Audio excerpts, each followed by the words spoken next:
following program is closed captioned for the thinking impaired. Let's tidy up this tangle of film by putting it on a reel. Here is a motion picture film, 1,000 feet, 16,000 separate photographs. Welcome, everybody, to the official space section of the charter. The truth! You can't handle the truth! Sir, you're out of order. Out of order. I show you out of order. Hey, everybody, I'm Michael. I hope the Jets win. Go, Jets, go! I forgot. I'm going to change to my Jets hat right now. Wait, we need it. We need it. We need all the juju we can get right now, man. Listener, if you are not of Winnipeg area or even Canadian livings, we are in Winnipeg. If you've never known that about us, and it is do or die day. It is for the Jets. It's 3-2. Dallas is leading the series. That's right. Hallebuck. I don't know. Hallebuck decided to goalie the other night. Yeah. It was a great game to watch because it was like, is this going to be another one of those like nail biters? Is this going to be another two? And it was like going into the second period, it was still 0-0, so it was nerve wracking. It definitely was. Yeah. And I'm like, that cheap shot against Shifley. Oh my God, dude! Seriously, like Apollo Creed was in the building. Favorite moment though. Shifley got a goal. I can't remember why they didn't allow punch. It was the punch. And then the whole crowd started yelling, "Should have kicked it." Yeah, that was fucking hilarious. Because if you missed the previous game, Martin, oh my God, he kicked it. Listener, we're not going to talk about movies today. This is the Jets podcast. A hockey day. Sorry, everything stops in Winnipeg when hockey's related. They blatantly kicked it. They blatantly kicked it, and then they tried to say that when Connor Hallebuck went to save it, he put it in the net. Which it doesn't matter the intention or what happened. It matters that he fucking kicked it. It's like physics. Where did the action start? Correct. Right? It doesn't matter what the reaction was. That's right. The rule states you can't kick it, not what the intention is. Oh, he didn't try kicking in front of the net, but he did kick it, so that's not allowed. Exactly. Right. The goal is the action. Correct. The reaction to the action. That's right. Physics wins. Refs So fucking open stupid. their eyes. Anyways, go Jets, go is the whole theme here in Winnipeg. I'm watching the game at Mark's tonight. Yeah, are you guys doing? My parents are out of town, so we're house sitting. We're just checking on the house and whatnot, so we figured we would just go there and watch. Yeah, you're eating their food. I would do this. I do the same just thing. Like trash their place. Totally. That's what Party at Charles's parents. Yeah. Winnipeg party at Charles. Yeah, send it out now. Food's there. We can just stick in the oven, right? Go. Yeah. Like Jets food. That's right. I said to Mark today, I was like, so are we having dinner? He's like, well, we're either having dinner or the amount of snacks that equate dinner. Yeah, that's usually what it is. And I'm like, that's Let's get a pizza. Just order a pizza. Yeah, I think that's what I'm doing tonight. Yeah. Pretty sure that's what we're doing. Anyway, so listener, back to what we do best, which is clearly not talk about sports because I'm in the room. Welcome back to the show. It's been a minute. I just got back from Alaska. Alaska was fantastic. Yeah. I watched a bunch of new movies on the cruise ship. That's the highlight of the like, how was your trip? And he was like, so I saw these movies. That's my response to being great in the world. Like, and Martin. They got some good movies on the cruise ships. Dude, that's wild. Dude, I watched Last Breath on the cruise ship. Like, I watched a movie about a guy being underwater for 27 minutes. Woody Harrelson's in that? Yeah, and Simu. Oh yes, it's actually really good. I heard it was good. Yeah, I was in tears at the end of it. That's but great. like watching that while you're on a rocking cruise ship. Yeah, it's very Ford. You saw my review. Yeah, it's a little I strongly suggest watching. Like watching the Titanic. Yeah, like watching the Titanic when you're on a cruise ship. On 4D. That's like that. That's just real. Fuck D. 4DX. It's just real DX. It's real D. Yeah. I had the D in me. Yeah, rocking me. Yeah. So I was in Alaska. Martin told us all about what we should do. We did all those things. I will be posting those pictures and a video of it at the later date because it's just there's like 400 pictures. Of right? course. Hey, that's every great. iceberg you take a picture of. If you're an older person, Alaska cruise is the best. I'm just gonna say that. I did it in my 40s. It was amazing. Dude, like we were the youngest people, and when you're the youngest people at 40, everybody has money, everybody's there to play. You see each other. Like out of 2,000 people, there were maybe under 140-year-olds. That's hilarious. That's awesome. So like when you see each other in a room, you all just thrive. You just thrive. It's great. That's so good. We fished, we hiked, we went to glaciers. I douchely, I should have made a commercial of this. So I snuck an Evian bottle off the ship because you're not supposed to. And I also snuck weed on the ship because you're not supposed to. But whatever. That's besides all in the your point. butt, eh? All in my butt. All in your butt. Yeah, those gummies. I tell you, they had a taint. Yeah. Pun intended. Yeah. So I snuck an Evian off, put it in my bag. We went to the Mendenhall Glacier, and unfortunately, there isn't a picture of me, but I'm standing under a glacier waterfall, crushing an Evian. Oh my god, that's amazing. Like I'm like, is this not the height of douche? Like, yeah, we can Photoshop an. Did you refill it after you crushed it? should have, but Yeah. like I'd have fallen in and been the white guy We'll Photoshop floating through the fucking white tourist in the you middle holding of. the American flag with an eagle. We'll Yeah, oh, Photoshop that all in. And Dude, I have a video. So here's the highlight of the trip before we do all this shit. So related to the show, I'll tie this into the show. What movie did you watch? All the movies I watched. No. So out of all the things we did go on the Aleutian Ballad, which is the one of 6 ships from season 1 to season 3 of Deadliest Catch. Oh yeah, I remember you told me this. It has been converted into a amphitheater. That's amazing. You experience the crab fishing life. Wow. You go out, they pull pods of crab. I've got pictures of me holding rock crab and snow crab. I wasn't allowed to hold a king crab because those things just like fucking face suckers. It's terrifying. They're terrifying, Yeah, but they're yeah, so yeah. good. And so you go on the cruise ship, and the captain of the cruise ship is literally the guy who owned it when it was on the show. Oh wow. And he tells you the That's cool. stories of how the ship had sunk or had toppled or was pulled under and flipped on its side. Oh my god. How he tried to get rid of it 3 times and ended up getting it back either for free or for really cheap. And like this, he's like, this boat is the luckiest boat I've ever owned. Yeah, so yeah. I'm going to turn her into this. He tells you the story. But then you get 3 different cruise ship captains telling you how they've all almost died and their worst stories at sea while you're chugging along. Right. And there was a moment where we weren't catching fish. It was kind of a low point in the tour. So they're like, hey, we're going to turn it up to 11. And they took us to Eagle Island where they cracked open a box of herring and started hucking it out into the water. And out of nowhere, 100 eagles. It is like birds, man. It is 100% Just straight up swooping down and grabbing. swooping down, pulling it out. He's throwing it in the air. They're pulling it out of the air. Holy shit. They're both. I got videos of it. They're swooping down to the water. I took some slow mo shit of it. That Like must have been so cool. to see. 6.5 to 7 foot wingspan Yeah, eagle, yeah, yeah. full grown, flying. That's crazy. Above my head. That's so They're dope. fucking big, man. You see I saw their nests too. Their so nests are big. huge. Man, they're huge. So being on that ship, the memorial for the guy who died on it on the show is in the ship. Oh, Like, yeah, you can that's donate. right. You can donate to a memorial that donates to all the lost fishermen at sea and stuff Right, like right, that. right. The poster signed by like all the cast Yeah, members. yeah, It was yeah. down there. I was talking to one of the captains. I was like, so, like, do you?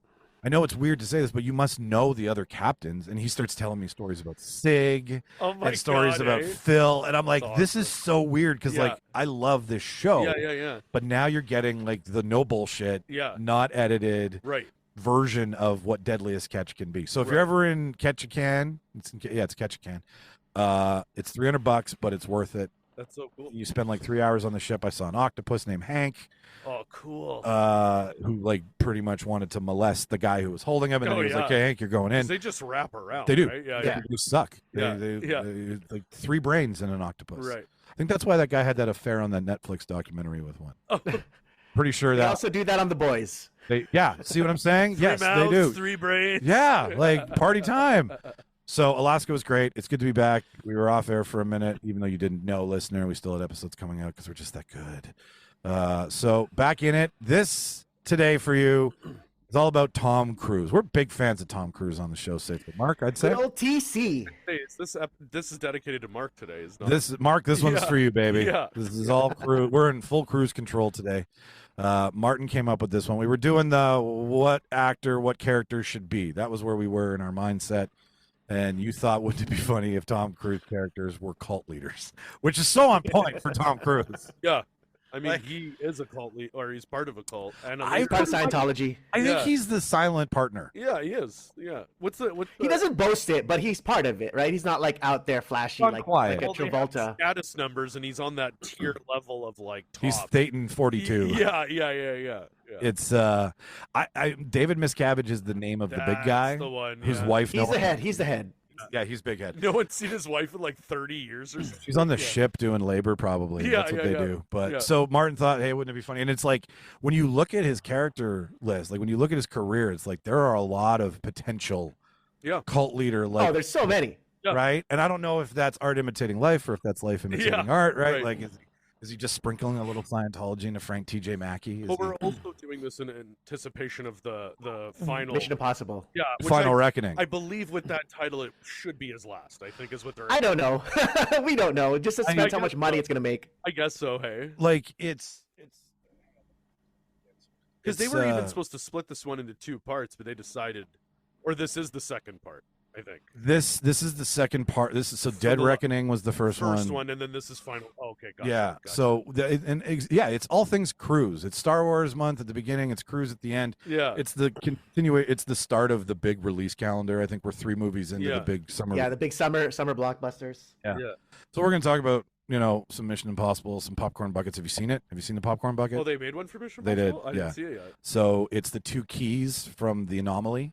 Oh. And you put them together, and then that opens the popcorn bucket. Oh, okay, that's cool. That's kind of cool. It's not. You can't fuck it, but it's a. You can't fuck this one. I mean, this isn't Doom. Mike. Well, there's a will. There's a way. Man. I mean, don't ever say you can't. Yeah, like the internet always delivers. There's like a huge group that are going to hear this and be like, "Challenge accepted, sir." Yeah.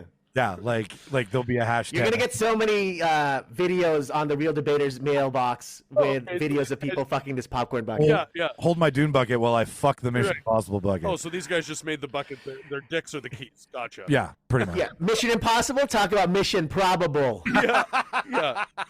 The Mission Impossible Force. We can fuck anything. The final fucking. So we're gonna have a Tom Cruise day on the show. We're gonna debate. We're gonna talk about stuff. It's gonna be fun. Before we get into it, we just want to let you know we're doing things. If you have been to one of our Trivia Plus events, they're fun. And the next one we're having, if you haven't been following us on social media, shame on you, listener. If you want to know all these things that are happening, if you want to know fun things that are happening in Winnipeg about movie fandom and TV fandom and podcasts. It's us. Think it's us. Like we're holding. What are you doing? Yeah, we would love to marry up with if there's other podcasts, or like we should do a trivia and then have another podcast there with us. Oh yeah, I think that'd be fun too, right? Yeah. Like music trivia that's from movies. Yeah. And we could have Sam, our competitor from what's the fucking music show he does? Shit, I ate too many edibles. I'm trying to remember now. All right, that's fine. Great plug. Yeah, totally. Great. That's a plug episode Great plug right there. So yeah, we're doing another trivia night, and the trivia night is this. This is the trivia night you've been looking for. Oh. These are the trivia nights you have been waiting for. If you haven't figured it out, it's Star Wars Trivia Night, listener. It's the first time we've actually recorded that we can talk about it. I think episodes had come out that we just posted it, but like you're gonna have question. Is the Star Wars trivia just on the original trilogy, or is it all the movies, or is it the shows? Great solid question, Martin. Yeah, definitely. There's some people out there who would be like, I'm not coming unless it's OG trivia. Yeah. And there's other people who are like, well, I'm okay with the Phantom Menace, and so are we. But like, you're getting into the weeds. Because there's a lot. There's a lot of content to draw from. There is. We are doing The Last Jedi. We're just Oh, just the last. The Last Jedi. No. Yeah. Yes. That would be right. Yeah. There's 3 people out there that are like, sweet. One round dedicated to Rian Johnson movies only. Yeah. Nothing to do with Star Wars. No, we are doing OG trilogy plus a bonus round of random shit. Yeah. That's cool. So round 1, New Hope. Round 2, Empire. Round 3, Return. Round 4 is Jimmy's to fuck with everyone. Christmas special. Just the Christmas. You can watch it on Disney Plus, I believe. So it's on there. Can you? Yeah, it's back on there. Oh, George must just be. I think the rule is they just don't have it anywhere. You have to search it. Is it under a different tile? Yeah. I think like you probably have to search it. Like it'll never be my God. Suggested, or you know what I mean. It'll just you have to look for it. But yeah, it is on there. Yeah. I'm looking for it before I go watch the game tonight. May 29th, 7:30 p.m. Doors at 6:45. 7 over 40 original trilogy plus questions. Over 40 plus questions will be asked of you. We're also going to have a cosplay channel because this is fun when people dress up. Yeah, people have been dressing up. We had like 7 people at the office. Yeah, the office one was great. And we had all the Michaels. A team of Michaels. The Michaels, and then Pam won. Our Pam. Yes, Pam won. Name eludes me, but the variations of the Michaels, like they did Prison Mike, Date Mike. Yeah. Injured Prison Mike is yeah, dude, and like Martin, they were amazing. Like, they were all good. The grill, the George Foreman grill, like she even had the bubble wrap on her foot. Like it was great. It was spot on. Yeah, there's pictures of it. They absolutely killed it. So tickets are on sale right now. Link in bio, link in the show notes. $10 a ticket. There's also an adult coloring contest. What does that mean? That means we're all adults, so we're going to be coloring. But if you want to draw a dick on Leia's forehead, I can't stop you. So it's gonna. That's what we think. Adult coloring. It's like so they're all naked. Yeah. It's like, yeah. No. I'm not. Yeah. It's all Leia in a bikini. Yeah. That's all it is. And Han in a speedo. Yeah. Right. And Luke. Nah, it's Chewie just dick out. That's what it is. It's all Chewie dick out. Just the helmet. Yoda. Yeah. Yeah. But Yoda's Yoda packing dick. like 14 inches. Yoda dick. Yeah, Yoda dick. That a dick. Yoda dick. No, it's gonna Ooh, be daddy poles, we call them. We're doing Imperial versus Rebel is the whole theme of the coloring contest. Yeah. Nice. So, we're gonna have some Imperial images. We're gonna have some Rebel images, and it could be like anything. It could be just a fucking land speeder. It could be Right. It could be Could be an AT-AT. right. That's like, right. and That's you right. just do whatever you want. You Could want be a lightsaber. the person who won last time added lines from the show. Yeah, it was good. Yeah, they had and like dialogue. they had it was like a poster. It was art. It was a lot of different things. So, $10 for these three things: trivia, cosplay, and coloring. And there's prizes for each. That is Right? right. Send it to the movie theater. We give you a little brown jug swag because they're awesome, and then we pick a random prize for whatever we feel like giving away. I actually have some 3D printed Beskar. I was thinking of asking someone in that's town cool. to 3D print us something, Yeah, like yeah, just yeah. a little thing Yeah. that's specifically to the Real Debaters Star Wars trivia Yeah, night. yeah. So if the Force isn't with you, that's fine. But if you are of OG trilogy, you like the original three, that is your wheelhouse. That is what this is specifically designed for. Charles, Emily, Jimmy, and myself will be there. We like to have fun. You can insult us. We can insult you because you came, you paid. You just got to get something for your money.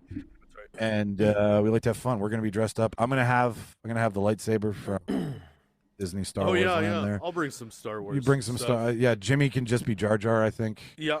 Because Blue milk. We'll just sell blue milk. I think we can food color the beer. Yeah. We'll food color our beer. Yeah. And just fuck with everybody. Yeah. So yeah, May 29th. Get your tickets. It's on the patio, so it is a little bit more of a limited seating. I think we can do like 50 to 70 inside. Oh, right? right. We've done in the past, but like patio's like 40. Which so makes sense. tickets are selling. People are interested. Things are flying off It's the Star shelf. Wars. It's Star Wars. So that's that. Let's step off this mortal fucking coil. What did I watch? What did this you week? watch, Mike? Holy What did you shit. watch on the ship? What I watched. What on was the your ship. favorite thing? Yeah. What was the favorite thing on the cruise? favorite thing on the cruise was Companion. Oh, yeah, okay. Companion is the shit. Yeah, that was great. That was to Vancouver to see Martin.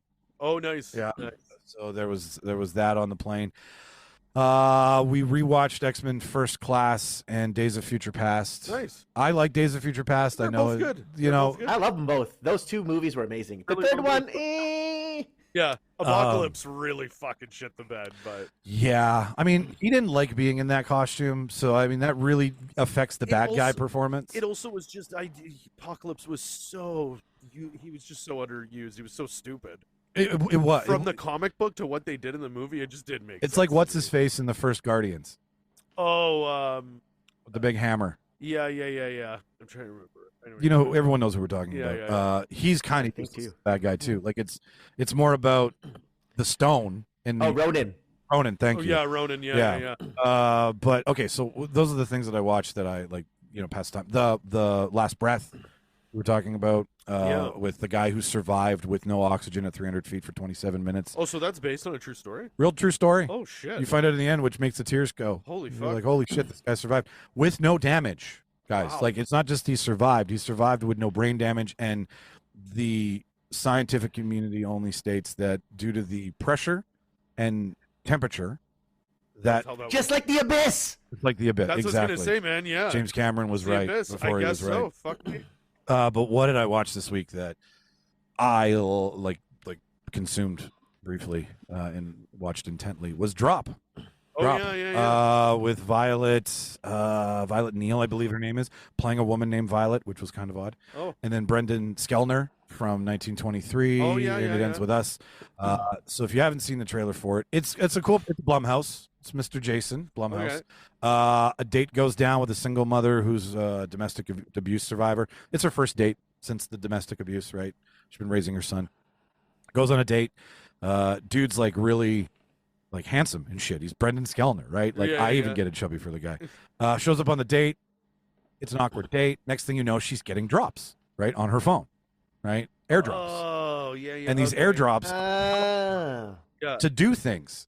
Right, or they're gonna. Yeah. Or they're gonna kill her son. Son. And they've Gotcha. got someone in her house Right. watching her son sleep.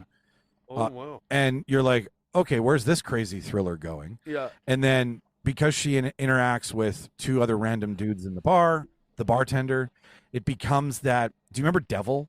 when you were wondering who was the devil. Yeah, in the elevator. In the elevator. Yeah. This is who is the person in airdropping Gotcha. because they can't do it unless they're 50 feet away. Right. So they got to be in the they got to be in the vicinity. They're there. They're close. And the science of airdrops gets involved and why people fun. do it. That's fun. But there's two cool parts to it. One real cool part is every time the airdrop happens or the text occurs between her and the killer, let's say, it shows up on screen. So it's part of the environment, right? It's on the curtains. It's it's on the table. It's I like that they're doing that a little bit Yeah. more. It's a more innovative way to, This one has like some really good comedy in it. The waiter is an over-the-top improv artist who just keeps ruining their date. Well, it's good. That way we don't have to. We can see the people's facial expressions and not miss that, and we know what they're looking at on the screen. You know what I mean? Exactly. Yeah. Like I don't want to look at a phone. Well, and like it's him also. Like there's some fun stuff with like why you always on your phone. Oh, people nice. are on dates and why like they're apologizing for being on their phone and not being. So there's not the in the moment conversation comes into it. Which is like a real That's a real thing. That's nice. Like it is one of those like who is it, who done it mystery kind of thrillers. Like they're in the room, so who's in the room? Takes place in one room. Takes place in a restaurant called Palette. What city? What city it takes place? Where? Chicago. Chicago. Get it in a high rise. Like Is there an actual palette? I don't know if there might not be now because they did the something happens to a window. What were we gonna say? Did you enjoy the reveal? I enjoyed the. Oh, cool. I had fun because me and Sean at 10 minutes in were like, "Okay, it's that person. No, it's that person." Right, So and that's kind of what you do. That's what I like about these too. it's a play along. It's a choose your own adventure. Right. So I had fun. I mean, there's some glaring plot holes. Of course. Right, because it's technology, so it's you choose or you not choose. Like right. she keeps declining them at first, like anybody does. Because has anybody been airdropped here inappropriately? Yeah. You know, you're out. Well, that's why. Is that only Apple? Can you do that on Android? I don't know. If Android has a version, it's not called AirDrop because I'm pretty sure that's. Yeah, because I don't have Apple. Yeah. But like with mine is set to only contacts, so I'll only show up for people that I have on my contact list. Mine was for everyone in the world at one point. So you can have it set as. How do you not get dick pics? Well, that was a thing that was happening. Like, yeah. Well, and that's even a joke, right? Like, he grabs their phone. He's like, "Let me see what's going on here," and then he's like, "Oh God, thank God I had it," right? And they're like, "It's a dick pic," and all that stuff. But yeah, it's one of those things where like it's very plot driven, right? Like it's okay, who is it? Right? That's all you really care about. Yeah. When you find out who it is and why they're involved, it's cool, right? Oh, nice. Like it actually, I'm like, okay, yeah, you're gaslighting someone into doing everything you want them to do, right? And then it's like I won't ruin it, but it's not supernatural, right? It's practical, it's grounded. So you're like, okay, all right, fair enough. It's a movie. Seven. How many airdrops do you give? 7 potential. How many airdrop dick pics? Thank you. That's where I was going. How many air dicks do you give it? 7 air dicks out of 10. Oh, yeah, that's pretty decent. It's worth. I mean, production value's great.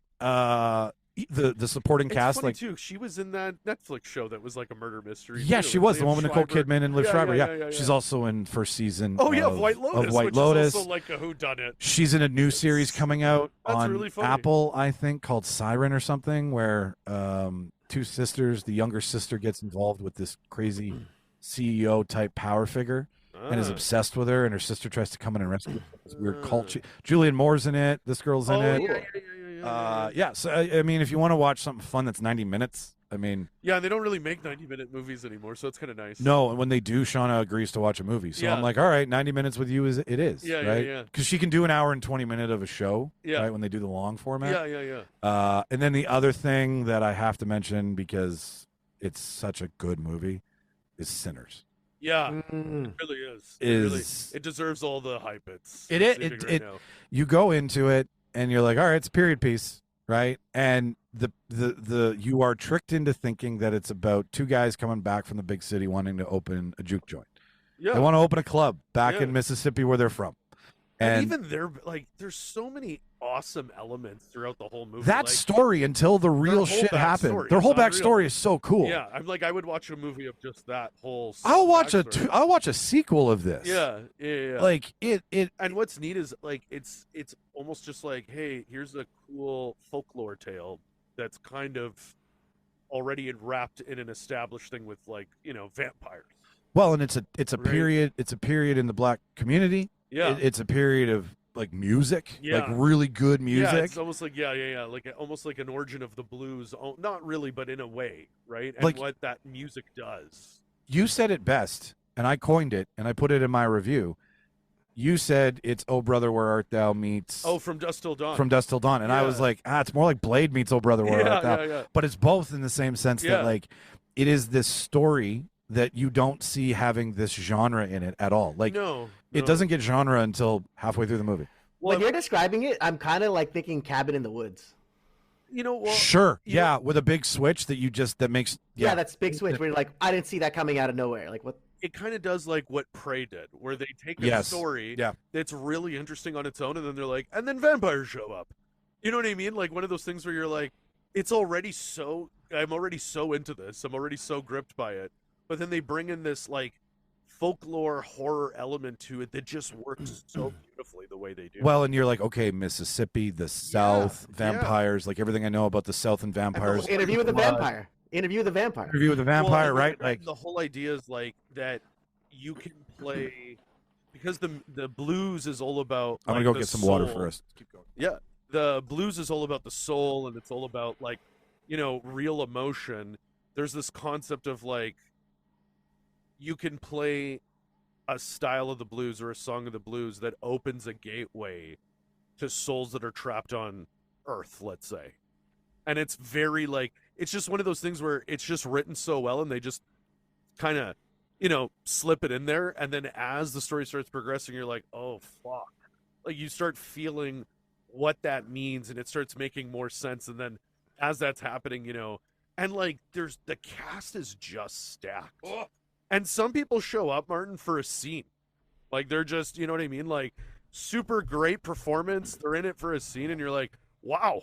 Like that's what I love is they don't make movies like that anymore, because usually it's like, okay, if Brad Pitt's cast, he's going to be in the whole movie. You know what I mean? Like, Yeah. So it was neat that they had like moments where you're like, holy shit, and then it's like the story is told the way it's told. So I came out of I came out of this like just like I came out of it like I went somewhere, and that was my favorite thing about this movie was Yeah. like I'm gone from Winnipeg for a minute. Yeah.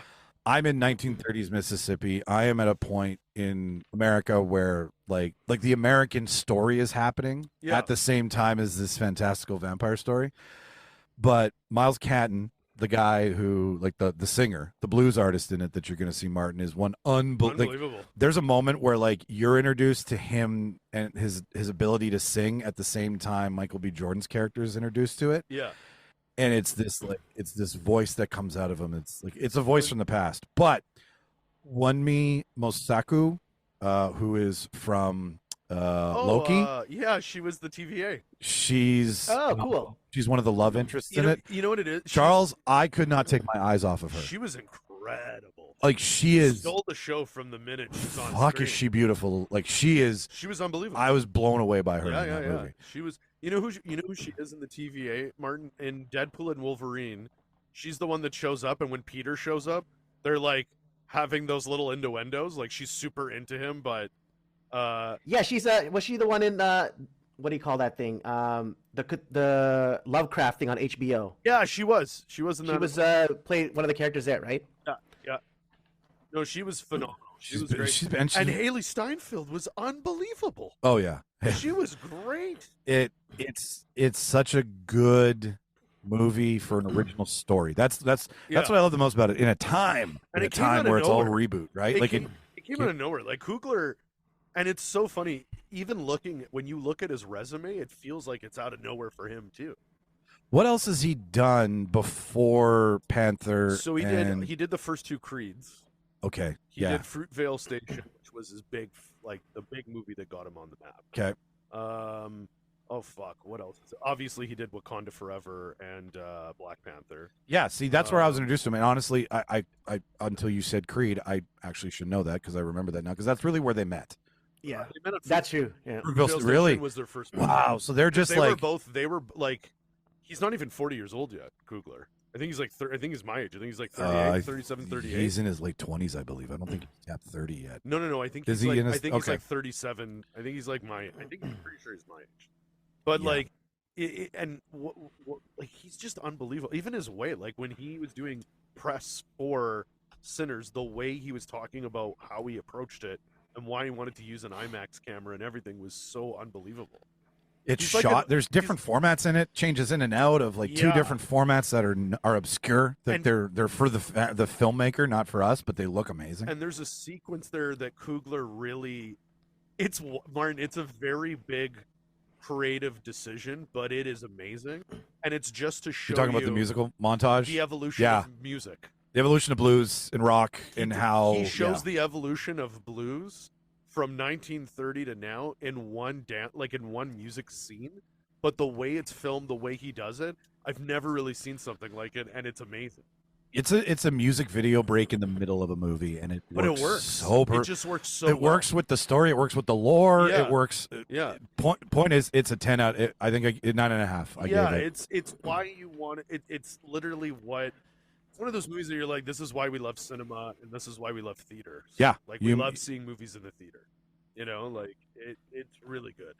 It's really, really good, and it never tries to be bigger than what it's meant to be. Is what I like. I saw Is it direct? Is it like direct horror or like kind of more horror adjacent? I'd say more a thriller than a horror.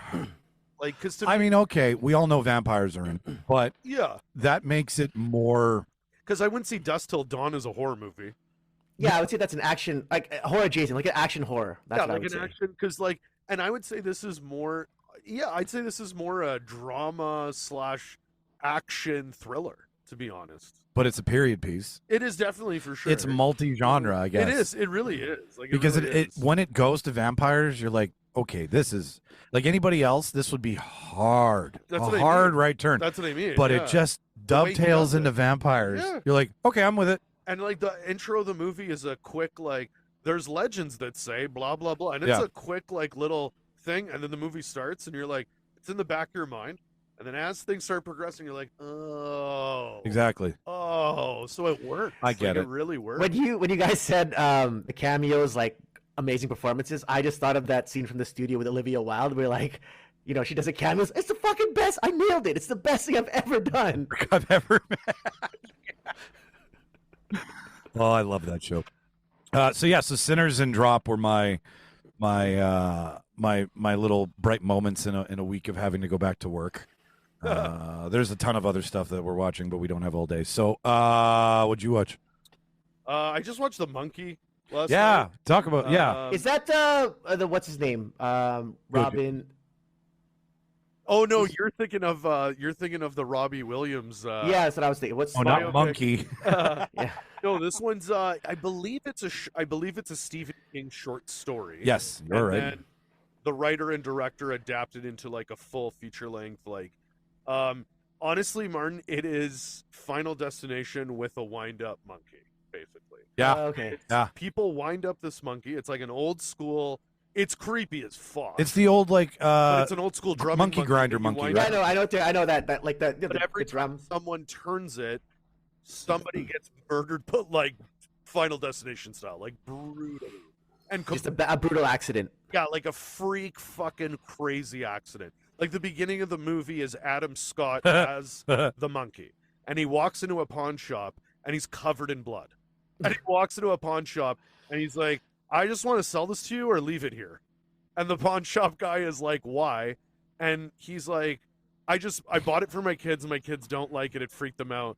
And then the pawn shop guy goes to turn the key and he's like, don't do that because fucked up shit happens. And the pawn shop guy's like, whatever. Sure, whatever, man. Turns it anyways. And then the monkey does its little thing. And then and then in the background, there's a mouse walking around. And they cut to it every now and then. It's walking on a shelf. But then you see a rope that's going across the pawn shop. And as the guy's turning it, the mouse starts deciding to just chew on this rope. The rope snaps, and it turns out it's attached to a harpoon thing that he has hung up. The harpoon goes right through the pawn shop dude. Right in front of Adam Scott. Another thing of blood goes all over him. Rips the dude intestines out. And then he's just stuck in the pawn shop. And that's literally the opening 2 minutes. It's a of great the kill. fucking movie. It's a fantastic Yeah. kill. Where'd you watch it? I downloaded it, but I think it might be coming on Prime. I think I just got it. It is. Yeah, no, it is. You're right. I think it is You're right. on Prime, Yeah, if I'm yeah, not yeah, mistaken. Yeah. But it's really good. It's really, really fun. It's super entertaining. Like, it's fucked up.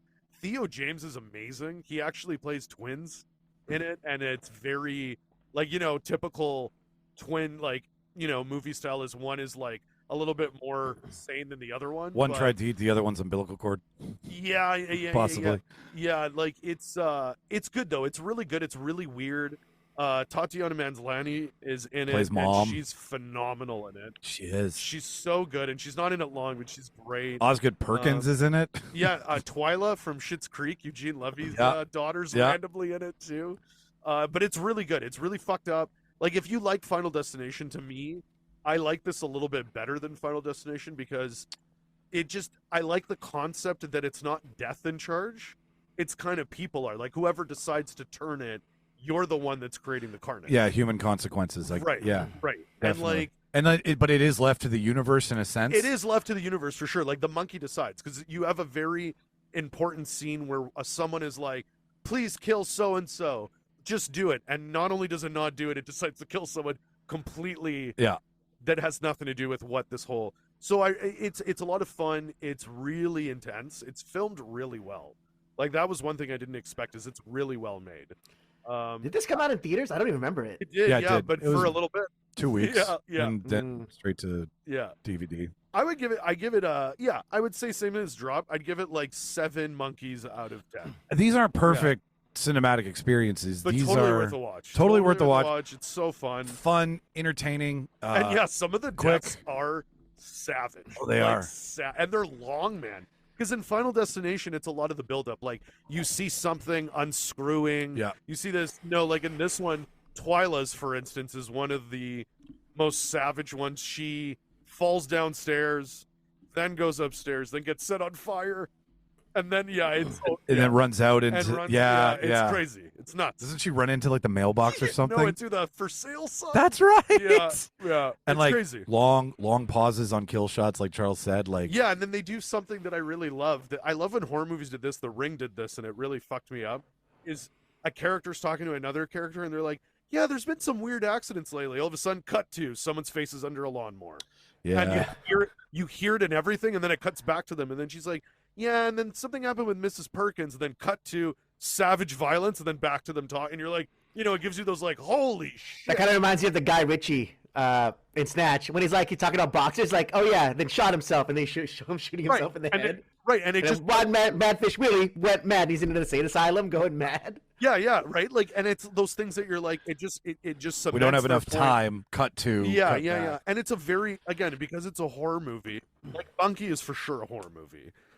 Yes. It really works because, again, it's also one of those things where even when it's calm, it's not really calm, because at any moment they can just cut to something where you're like, the "Holy anxiety shit." of the monkey's carnage Yeah. is always keeping you up. And it's super, like, whoever designed it, it's super creepy. Like, it just looks creepy. It's Osgood Perkins, man. I mean, that's a lot. Like, that's Anthony Perkins' kid. That's Is that what it that's is? the guy who Wow. was in Psycho. Yeah. Right. It's Wow. like he grew up around a time in Hollywood. Anthony Perkins was also incredibly drama charged. Like, there's a lot of stories about him. It's really, like, I really liked it. I didn't expect it. 7 eviscerated intestines out of 10. Yeah. I'll say 7 random appearances from Adam Scott out of 10. Yeah, that was funny. That was a great way to start it. All right, hey, I'm in. And I just love, and the guy, the pawn shop, before anything happens, the pawn shop guy's like, you're covered on you're covered in a lot of blood, and he's like, oh, it's not mine.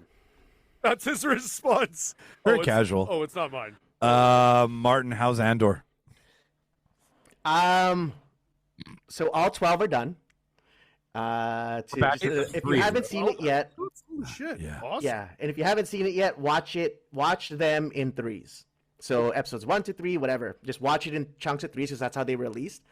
Because the way Tony Gilroy films it or wrote it is each 3 is like its own arc. But then each arc leads up to the eventual Andor Rogue One. The whole season 2 eventually leads to Rogue One, right? But very different feel between seasons 1 and 2. Season 1 I found was all about the backstory of Andor. Who is he? How is he involved? that was it, right? Why? What was his motivation for joining? Why? Season 2, and we know, like, I don't know if you've read anything about it, but they've mentioned this in a bunch of interviews.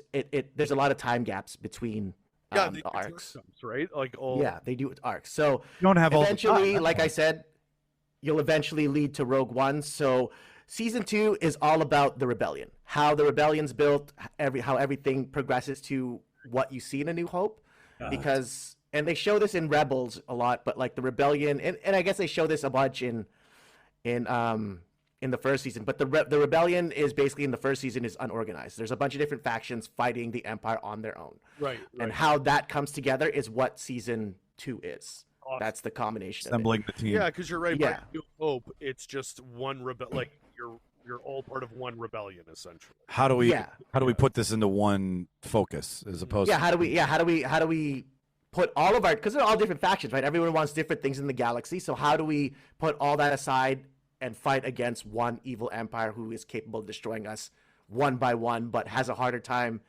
when we're banded together? Right. So that's what season 2 is about. I'm going to say this, and I'm going to give this comparison. Season 1 was great. Season 2 is Empire Strikes Back. That's what it is. So this is Tony Gilroy's Empire Strikes Back. This is Tony Gilroy's Godfather Part 2. That's how crazy season 2 is. Awesome. It's fucking insane. And I'm overhyping it, but I've overhyped it to someone else, and they said, yeah, fucking perfect show. Perfect show. If you look, IMDb has rated this thing, like, there's a few, like, maybe half of the episodes are like I think the lowest is 9.6, but 9.6 and above are basically the ratings of the episodes in season 2. It's the highest rated live action anything Star Wars is what it is. And there's one episode, I'll say this, I won't say what, but there's one episode in season 2 that's considered, and I could totally see this, it's considered probably one of the greatest TV episodes in all of TV. Yeah. And this is from a Star Wars show. Yeah. Right? It's Star Wars. Wild. It's what happens when you let somebody who's like, okay, I'm going to take a story that no one's ever seen in Star Wars, but works in Star Wars. But in a way that and everyone knows. always fights back and goes, but there's no lightsabers. And it's like, yeah, but that's not what Star Wars is about at its core. Yeah. That's what its marketing capabilities are, but that's not what the story is. And what's so funny is in the OG trilogies, technically it's just Luke and Vader that have lightsabers. Yeah, but that's the Skywalker saga from George Lucas. That's what it is. But all of the work that Luke gets to profit off of, yeah. getting to Vader, is because the rebellion pushed so hard. 100%. And let's not forget, like in Rogue One, Rogue One is not Star Wars. Rogue One is a Star Wars story. It's not Star Wars because the original Star Wars had a lot of taken from westerns. It had a lot taken from samurai movies. You know, that's what the influence was with Star Wars. That's what The Mandalorian did so well. The Mandalorian show, it reflected Star Wars to its core. It kept a lot of the values of the original trilogy alive with the Skywalker saga. But Rogue One and Andor is a Star Wars story. It's totally different. It tells a different story about it. It's the guy who wrote the Bourne Identity series. That's who Tony Gilroy was, right? So it's a spy thriller. It's a spy drama, political drama. That's what Andor is. That's what it should be, because when Rogue One starts up, Andor's in an Imperial gear, he's undercover, right? He's sneaking. Well, and he's also in Imperial gear, and he's not an Imperial officer, and it's how the fuck did you do that? There's always been the politics of the Imperials. It's always been there, right? They are the Nazi. They are the are the World War II dictator. Yeah, for sure. But you've never gotten into the politics of it and what those politics do to people. And that's what makes Andor so great, is this is how a group of people fight back against the tyranny of a government. And that really resonates with a lot of people right now, politically, outside of fantastical land of movies and TV. If you're upset at Trumpism, if you're upset at MAGA, if you're upset at any sort of world global power being like, fuck you people, you're my bitches, Star Wars speaks to people right now. And it's also it's also that thing that I love where you're technically living in a world with gods, like Force users are kind of gods amongst men. Yeah. But you still have that story of what's going on with the non-Force users, and it's a big galaxy. That's right? And what are other people doing? Far away, guys. Right. I mean, there's a lot of but it's also interesting seeing the ripple effect that the Empire has on farmers Yeah, and, that's you my know what I point. mean? Is like and mechanics and you know what which I mean? Just people like, yeah. out there are right now. Yeah. Like for a sure. farmer might not be a Star Wars fan, Right. but the story of the farmer in Star Wars is Right. it It's can pull it. relatable. It's relatable. Yeah. And I think Yeah, everyone forgets Luke was a farm boy. That's what he was. He was a Onward farm boy. onward. And then Like- Empire fucks up his world. He joins the rebellion. Well, and we're the in Rogue One, like Jyn Erso is kind of hidden away in like farmland. Like they're kind of, you know, supposed to be hidden away from the Empire, living off the land, kind of, you know, nowhere. When the Empire finds them, because we find out her dad designed the Death Star and all that. But I can't remember the interview, but Tony Gilroy, when he was interviewing and he was coming up with the idea and pitching this original Andor season to Disney Plus, they were like, yeah, don't shoot the first shot of Andor in a brothel. And then he's like, fuck you, I'm going to do it. And he did it. And I'll say this, in season 2, he pushes the limits to stuff in terms of darkness that I've never seen in Star Wars. I'm just like, oh, fuck, this is crazy. That's awesome. Well, and I think in a world That's where great. Why not? Like, this is, because remember how I was always pitching, I want an R-rated Star Wars? This is as close to it as they have so far in season 2. Because it's real. You know what I mean? Like, it's not like it's stakes, it's understandable consequences, it's government, and it shows the brute, like it shows a lot, because the Empire was pretty brutal. We don't get a lot of that in the movies, but holy fuck, like it's the Empire. I'll just say that the Empire is pretty brutal. I mean, and they show it in Andor. And I mean, like, a lot of the fan base is adults now. We Yeah. want more adult storylines. We're not saying, like, and that's the thing with Disney is, like, Disney, you have all aspects of it. You can make the kids shit, the animated stuff or whatever. Not saying that animated can't be but you know what I mean? Like, they still have that element to make the family-friendly Star Wars for everyone. But they should also do what Marvel's dipping a little bit, which is start dipping in a world where we see... bombs. Like a Deadpool. Yeah, like, there is a big darkness, a dark side in Star Wars. Let's really see what the brutality of that all those kids that love Star Wars, there's a reason. Their parents introduced them to it. Guess what? We're the parents. So, like, make family-friendly Star Wars works at the rides, works at the park. Well, and I mean, look, like, Revenge of the Sith, like, they didn't have to show him killing younglings, but that scene still stands out. Oh, that's huge. Scary, man. Like, when he starts the lightsaber up and that kid actually, like, gets scared, and then I think we see a hologram of him, like, but that is enough that we're like, whoa, this is not your kiddie Star Disney's Wars like, anymore. how do we do this without any blood? I know. That's not funny that you mentioned that Revenge of the Sith. Think that, but now imagine that over the span of season 2. Right. Totally. That's how it gets dark. And I was like, I've never seen anything this dark in Star Wars. Even in Obi-Wan. Like, when Vader, that first episode where Vader's walking through and just choking people.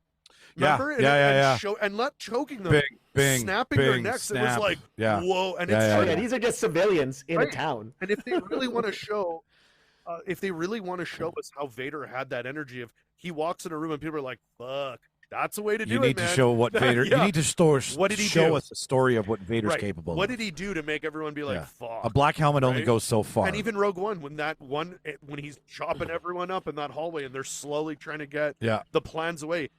Then both hallways close. Yeah, man. And you're like, oh, this is the worst place to be. Now that you mentioned Rogue One, what's cool too, because I just rewatched it after watching Andor season 2. It works well. And it hits totally different. That's what I heard. When you rewatch it. Yeah. I watch it, I'm like, oh, fuck.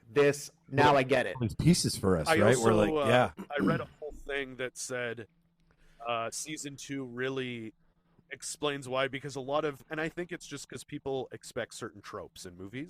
At the end of Rogue One, him and Jyn Erso don't kiss. They don't they just have a moment where they hold each other. Apparently, I haven't, like, because I don't want spoilers, but they said after watching season 2, that hits even harder. Why? Yeah. Have that romantic. It's fucking crazy. Yeah, that's like, I'm just gonna say it's wild. Watch it while you can. If you love Star Wars, just watch it now, because there's gonna be a lot of spoilers, and watch it before you have something comes in your field of vision where you're like, oh fuck, I wish I didn't see that. Right. Like, you know what I mean? The more you wait, the more spoilers are gonna come. I just say whatever you're watching, drop it, because season two is, I think it's Shogun level good. Oh, love it. I literally have not read one negative thing about season 2 at all. Neither have I. And to see Skarsgård come back with another monologue that I know was written for him, I can't. Fuck, it's amazing. They're just so, like, all the characters in it. I just, like, they're awesome. Like every character that you see season 1 gets a spotlight and gets kind of their moment on the screen. How's Mother? Well, she's not allowed. Like his mother. Yeah, the officer's mother. The little. Oh, she's the scariest villain in the Star Wars universe. Yeah. Honestly, she is terrifying. So a bunch of good actors. There's like some really cool. There's some really good comedic moments with her use because she's a comedic character, right? In that she's for brevity. Yeah. Watch that; it's amazing. I'm just gonna say I love. You know what? I have a newfound respect for Cyril. I didn't like him in season 1, but Cyril, his character, I have a newfound respect for him in season 2. I'll just say that. How many Death Star plans out of 10? Easily a 9.5, close to a 10. Love it. I'm looking forward to it. And just one quick shout out before we go to the debate. Oh, sorry, are you going to say something about Rogue One, Charles? I'll let you do it. I was just going to say that it makes me so happy to hear this because I'm hoping this just keeps setting a standard for what they do with other shows, other movies. Like, there's no reason that anything they do. Let's adult Star Wars for a moment, shall we? Can't be on this caliber. Yeah. There's no excuse. Yeah. It's what I wanted. I've said it in time and time again. I want kind of an R-rated Star Wars. This is it. It's as close to R rating as we're going to get. This is it. The show will be, and they'll get away more because it's animated. But you know what I mean? Like, the Maul show's got to be really dark and really good. Darth Maul listener, not a show about Kilo and Place Maul. Yes. And one more thing before we actually go into the debate, because we talked about a Skarsgård. Watch Murderbot. There's 2 episodes out right now. I'm loving it. Hilarious. I heard it's good. I heard it's really good. It's the comedy Watch it. nobody was expecting. Yeah, I heard it's really good. Watch it. It's pretty good so far. 2 episodes have been released. The first 2 I watched the other day, and it's on Apple, right? pretty good. It's on Apple. So I just got 3 months of free Apple TV, so I'm gonna do all of Severance, all of the Studio, the John Hamm show. Like I'm making a list because. Can I say this? Yeah. Too. I don't know what it is about Apple now, but it feels like the guy who did the intro to Severance is doing their intro for all their shows, or at least most of them. Because the same thing with Murderbot has a kind of the same feel, and John Hamm's intro, the new show, and Severance, they all kind of have the same vibe of weird kind of intro. It's amazingly done. You guys want to know something cool about John Hamm? He'll be shooting here in September. Yeah, I just read that. Yeah. He's doing a show. He's doing a show called American Hostage about a true story about a hostage situation. Cool. Yeah, Be here for like 6 months. That's fucking awesome. And also, Is right he gonna go to Skip the Dishes headquarters? I'd say, and they need to film more Skip commercials. So Yeah. It's a 2 for 1 for sure. Yeah. Also, listener, the reboot by Netflix of Little House on the Prairie is also filming read here about right now, this. too. Yeah. it's filming I here. have all of these at work. This is why I know this. Little House on the Prairie is filming in a field. Tell you where, because they have work to do. What was that? Okamic Marsh. No, it was supposed to be. Yeah, but the fires are probably fucking. No, not the fires. It was. I will tell you later. Is it the same family or is it just? It's the same family. It is. Oh, so it's a straight up remake. It's a remake. Okay. But it's a remake in a more adult version of Little House on the Prairie. Like Is it taking place in the originals? Is it like a reboot or a remake? it's a remake. It's So it's set in the same time period. Everything. 1870 something. Yeah, they're pioneers and all that shit. 100%, 100%. But it's going to have some Yellowstone-esque stuff to it. I guess so. At that point, Is Taylor Sheridan involved? Is it what? Taylor Sheridan involved, but he said Yellowstone. No, what I mean is it reads as if Netflix wants to compete. they with, want the production value on the same. with Paramount on that. they want to be able to do that 1870, 1923 Right. So thing. it's not going to be campy like the original one where it was very. It's no original John Boy dumb shit. Yeah, right? yeah, like yeah, it's yeah. so those 2 ones are filming here right now. If you're Well, that's cool. interested, but yeah, they are in the East Saint. They're in the Oak Bank area now. Which would make sense. Yeah, they're in a field in an Oak Bank area. They needed mats to put down to start building sets. Oh, really? Yeah. That was a yeah. real fun week. Yeah, that so one. it's Yeah, knocked out. I was starting that before I went on holidays. Came back and I was like, oh, so they needed double. Oh, that must have been fun. Yeah. Sorry. Anyways, Martin, you said something about what time is it, Martin? I think it's DEBATE time. Is it? It's time. Debate? Woo, Debate? baby. It's debate time. Let's masturbate to Tom Cruise, listener. Cue the music. At my signal, unleash hell.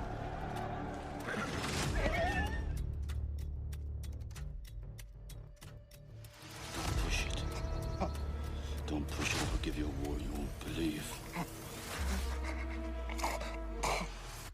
Goldstein, give me a fat beat to beat my buddy's ass. I know what kind of guy you are. I never would have agreed to work with you. Bark all day, little doggy.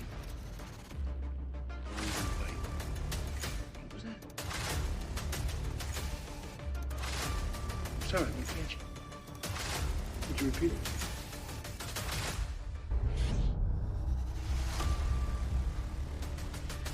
Before we get started, does anyone want to get out?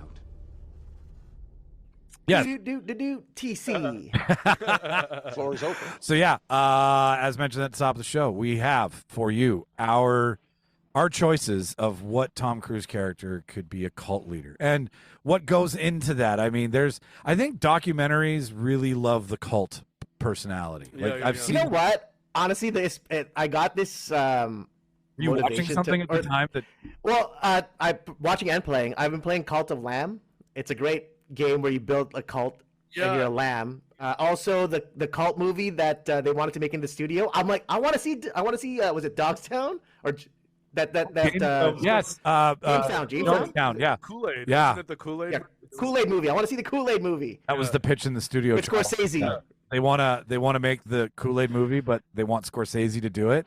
So they tell him that if Scorsese makes a movie about Kool-Aid and Jonestown, they'll call it Kool-Aid, right, and that will be the Kool-Aid movie, and then it all goes. Anyways, yeah. That's so funny. Okay, so yeah, and like apparently now Bill Hader's making a Jonestown series. See, I want to see that Jonestown. I want to see that. I want to see that after watching. Bill Hader's doing it. Sick. He might be playing Reverend Jim Jones. Get out of here. Yeah, and I could kind of see it. Doing it. I could totally see it. He would kill it. But yeah, no, cults are literally. Yeah, he would literally kill it. I like watching a good cult documentary just because I mean, as much as these it's people a study fall of human behavior, right? stupidity, sure, whatever you want to call it, right? It's called the Jedi mind trick. It is the OG Jedi mind trick. This is the cult you want to sleep with. But yeah, all of the things that go into it. There's been some great TV shows about it in the past. There's been some great movies. I mean, the ones that come to mind for me are like the what's the ones we wore the Nike shoes and wanted to go to Halley's Comet, the Hailbot people. Oh yeah. They wanted to catch a ride to heaven. Yeah. Heaven's Gate. Heaven's Gate. They drank Kool-Aid and then put on Nike shoes. Yes, that's right. Right? Yeah. Or like, and I mean, so the whole point of this is to find what Tom Cruise. Charles Manson, I guess. Charles Manson's definitely. I guess that was his big cult. Yeah, the Manson family. Family was the a Manson cult. Family was a big cult. Jim Jones, David Koresh. Yeah, Koresh for sure. Right. Well, there was that one in Canada too. What was that one in Canada called? Was it Nixium? I can't remember. One with the girl from Smallville. Yeah.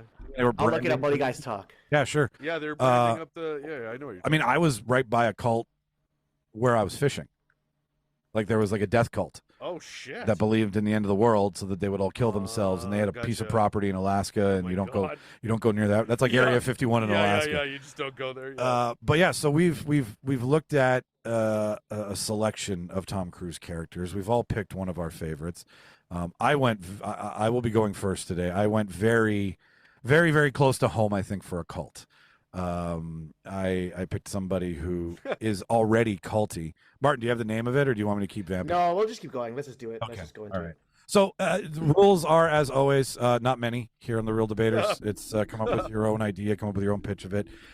Anything's fair game, right? Like cult leader-like qualities, compounds, flyers, like how they do their voodoo, so to speak. Yeah. Like you can pull from anything.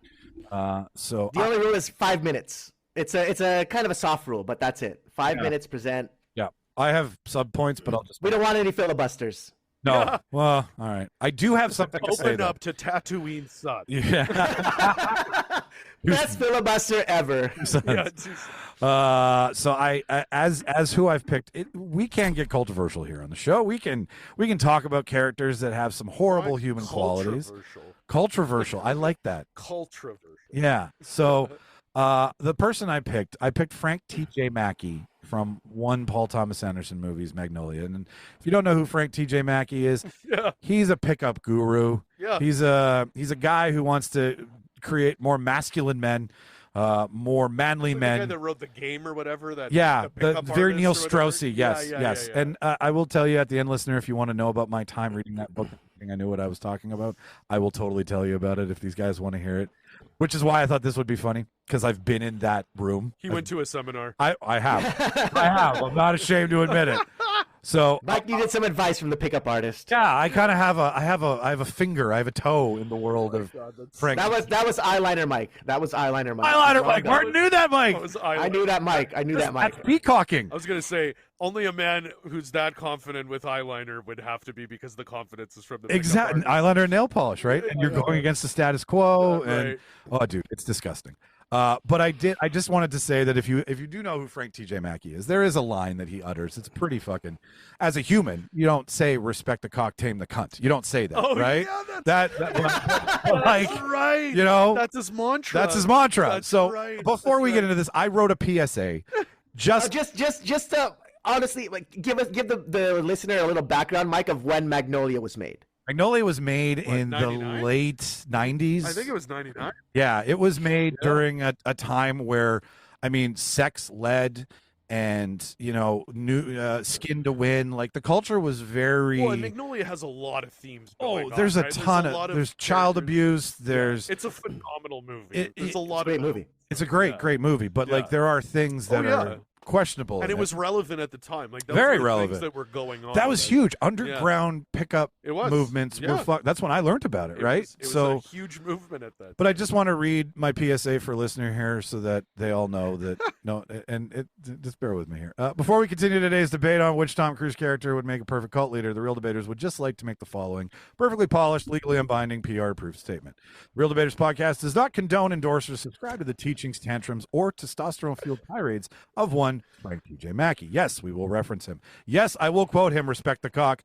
No, we are not starting a 12-step program for an alpha male enlightenment in a Hollywood in-conference room. Frank T.J. Mackey is a fictional character, a walking red flag in leather pants, and frankly, pun intended, he's the human embodiment of a YouTube that you can't skip. We're using him for comedic effect only, because if there was one thing Magnolia taught us, it's that frogs falling from the sky are still less horrifying than a sweaty man yelling about domination at brunch. So please, don't drink the metaphorical Kool-Aid, don't join the Church of Cruiseology, and most importantly, do respect women, don't respect the cock.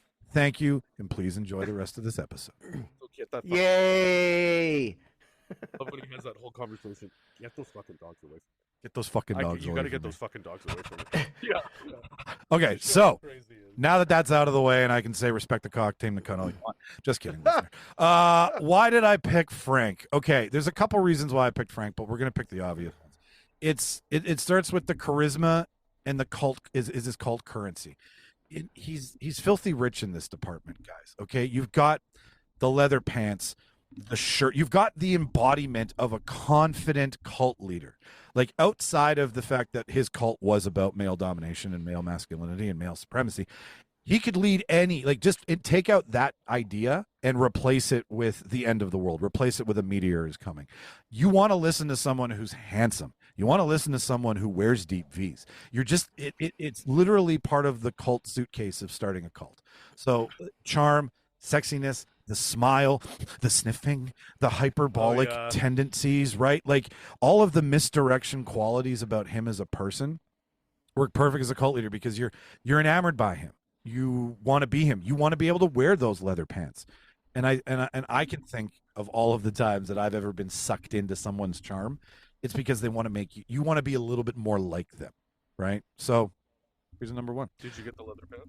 I had a pleather pair when I worked at Bootlegger. Oh, that's great. But I didn't go full leather. When you think about it, if you replace the cock and cunt with any sort of cult idea, he's got a 12-step program. He's got a mantra. He's got a system, right? He's got a PowerPoint presentation, for fuck's sakes. Yeah. Like, you can book this anywhere. This is mobile. This is easy. You can set up shops anywhere already. So what I'm saying is he's already pre-approved for an idea like this, right? Where if you take any one of his other characters, they are great at leading a situation. They are great at embodying male confidence, such as Maverick, right? Like, he's good behind a plane. But I'm not going to listen to Maverick spout off some bullshit about whatever the cult is, right? Like, he doesn't have the zhuzh, so to speak. Point number 3. He already has a recruitment funnel. I don't like it. He's already poking digs at other people's choices. Yeah. Point number 3 is he's on TV, guys. He's got commercials. Yeah. He's ready to go. We don't have to produce anything. We don't have to write anything. We just supplement whatever ideology, whatever belief system we want to put into this. We put it on late night on those fucking teen channels, and we just start like Or scooping when them up. when cable would, instead of it going off air, Yeah. it would play. Yeah, his that's what I'm saying. Like commercials. like Yeah. ABC goes to midnight and it goes beep, Yeah. and then all of a sudden Frank T.J. Mackey cuts to. Are you tired of women not respecting you? Well, or are you tired of not having a belief system? Are Yeah, you right. wanting to have a little bit more in life? Join the Frank T.J. Mackey way of thinking, right? Like he's going to insult you. He's going to call you an idiot. He's going to talk down to you. These are the things that how you make subservient people, right? Like Right. it's not a hard sell to say, is Frank T.J. Mackey really just a cult leader in leather pants? Lastly, but not like, I think this is the most important point. Whenever someone falls for a cult leader, being a little bit broken is an important quality, right? Because us as believers, if we can fix our cult leader, then we matter. He's broken. His dad's fucked him up. He has no soul. He's empty inside. He is completely backed by an idea of the more women I fuck, the more value I have.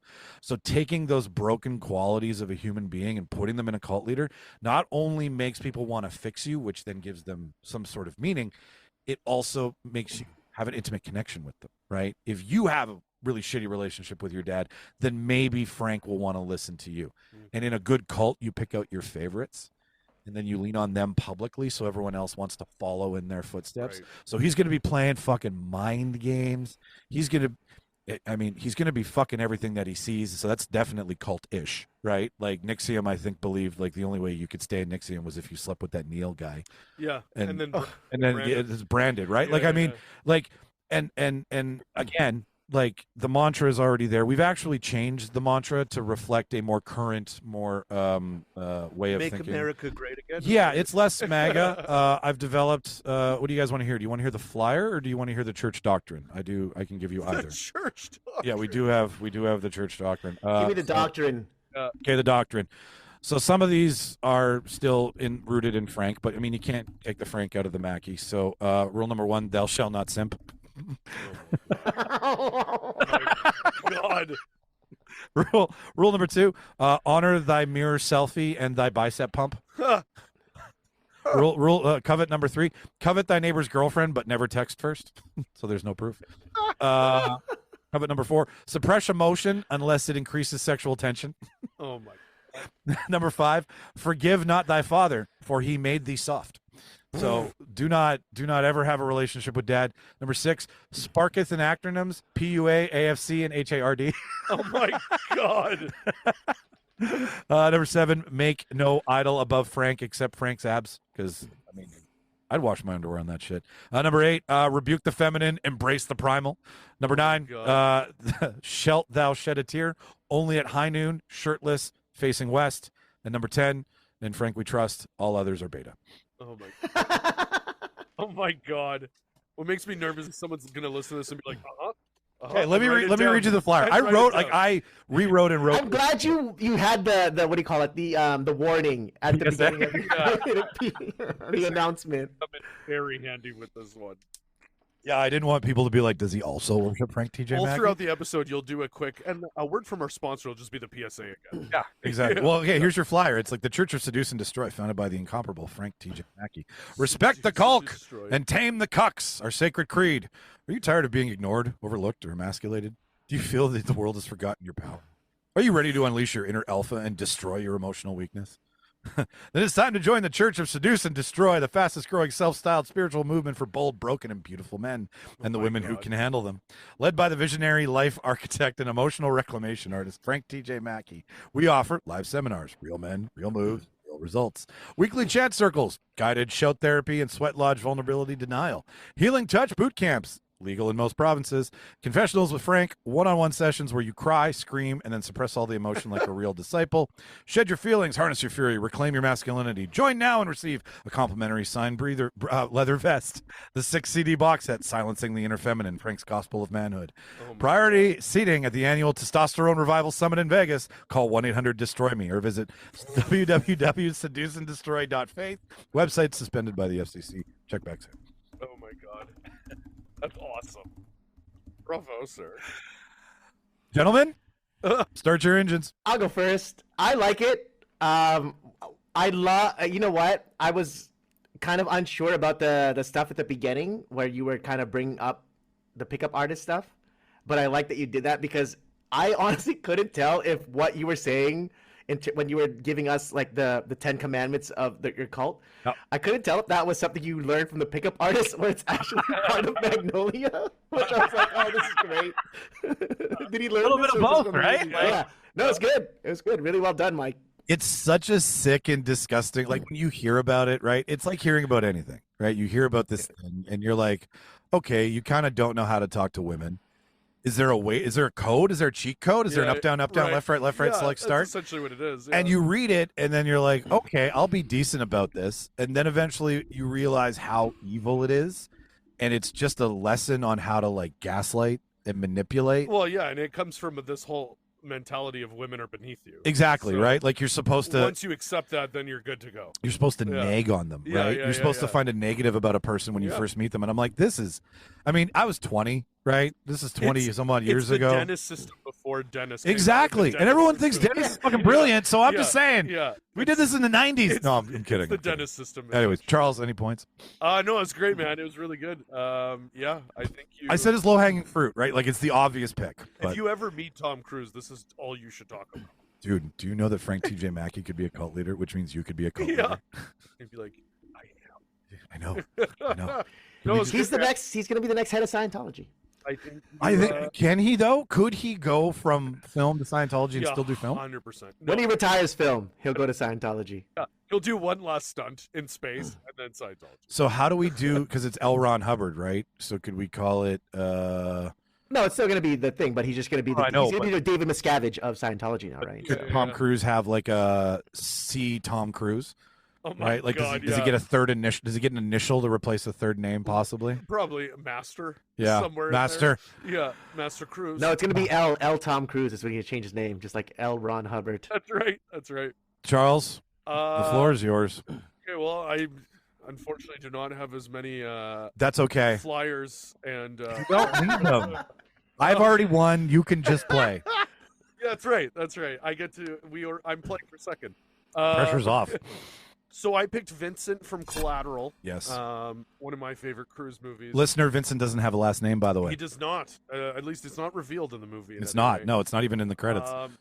So if you're not familiar with Collateral, long story short, he plays a hitman who. I was saying this earlier, but essentially he was the Baba Yaga before we got introduced to the Baba Yaga. He was a in scary way. motherfucker. Yeah, yeah. He's He's like the Iceman in the real. Yeah.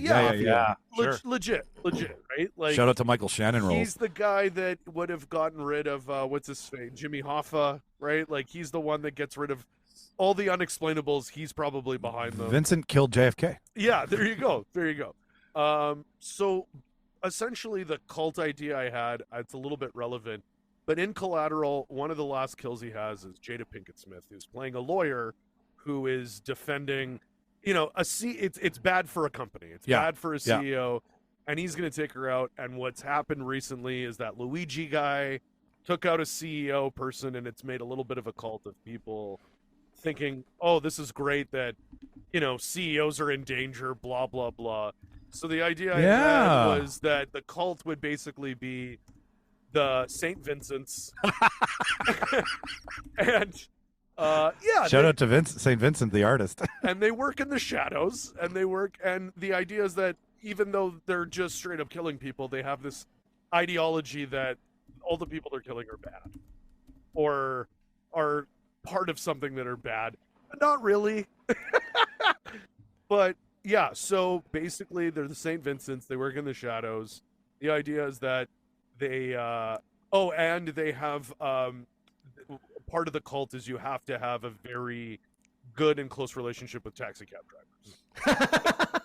part of the cult. That will appease the taxi union. That will appease the taxi. So they're very anti-Uber and Lyft. It's still very bare bones.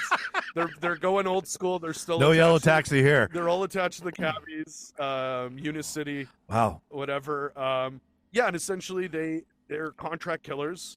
they hope that the people they're killing are bad, but at the end of the day, it's all about the contract. Doesn't matter. You got to be a heartless killer, I guess. But they all wear the gray suits. They all wear the gray suits. Those gray suits look sharp. They do. They do. Cruz rocks the shit out of it in that. But yeah, the gray suits. That's their their wardrobe. That's amazing. That's their wardrobe. They all have the gray suits. And yeah, they just preach. They preach the word of the Baba Yaga, I guess. Yeah.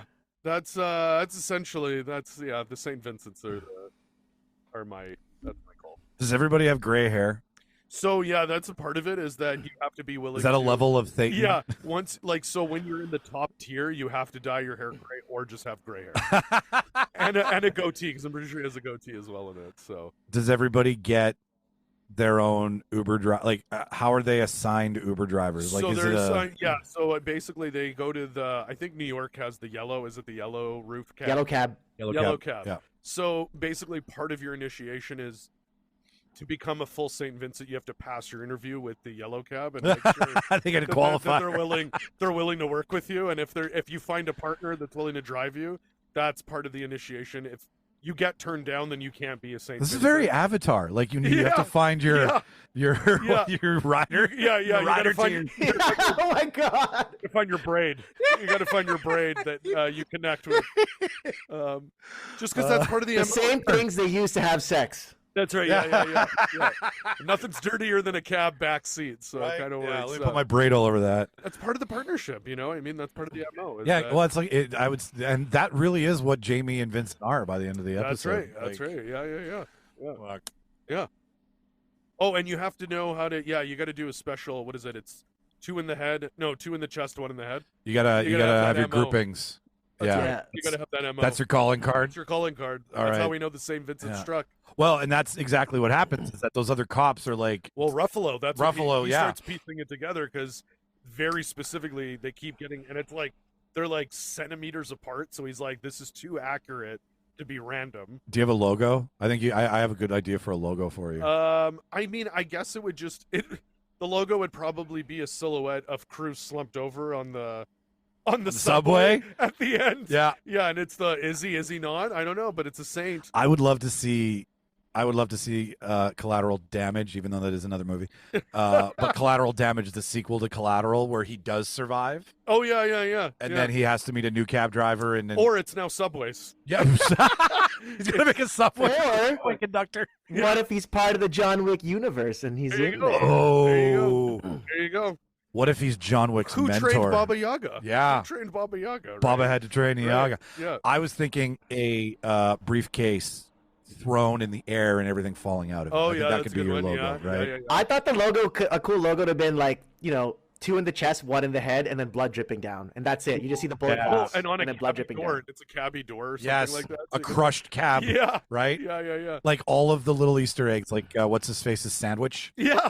Right? And his little postcard? That's right, yeah, because he always rubs the postcard because it's like of Mexico or wherever. And then a Mercedes-Benz because he lies about working to get a fleet of Mercedes-Benz. That's right. This is I love this movie. Like I fucking didn't realize it's a really great movie, man. It's a wicked movie. I think Michael Mann has never made a bad movie. No. And what I like about it is, again, I really love movies that you don't you want to know about their backstory, but you don't need to know. It's just like, this is a hitman, this guy's a cabbie. I might watch it on Prime right after we're done this show. So good. It's one of my favorite Tom Cruise performances too, because it's wild seeing him play an actual like menacing person. He takes and he's trying to help Max at one point. He wants to give him confidence. He's trying to help him. There is a little bit of Ethan Hunt's anger from Mission Impossible 1, like you won't like me when I'm very upset. Yes. And he in runs. Vincent, and he runs. And he runs in it. Yeah. He does have a running sequence in it. And I ran. Well, because in a way, part of what makes Max starting to starting to push back against him is he is building confidence because of what Vincent keeps telling him throughout the movie. Yeah. Right? Because he keeps telling him things like, oh, you got to have balls, man. You got to blah, blah, blah, right? Like, you got to... It's a very good point that's exactly where, like, he's just, like, dropping little nuggets. Yeah, telling him to, like, just kind of... join the St. Vincent's. Yeah. You too could be a St. Vincent. Yeah, you already got the cabbie down. Seriously, we could be partners. Martin, final thoughts? When you said St. Vincent's, I thought of The musician. the organization that the organization in Deadpool that he was part of before he became Deadpool. Was it at St.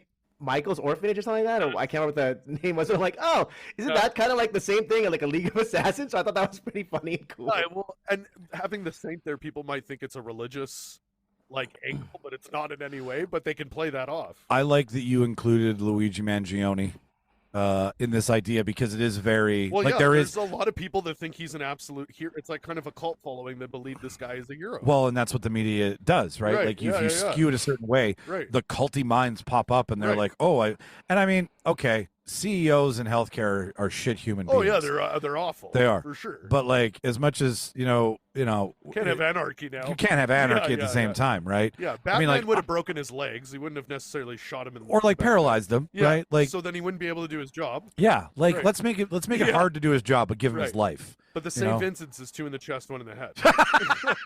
There's your mantra.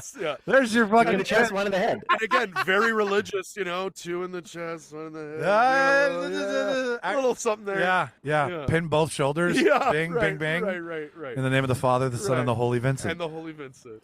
That's I dig it because it is from a different cults are always like I'm leader, you're my subjects.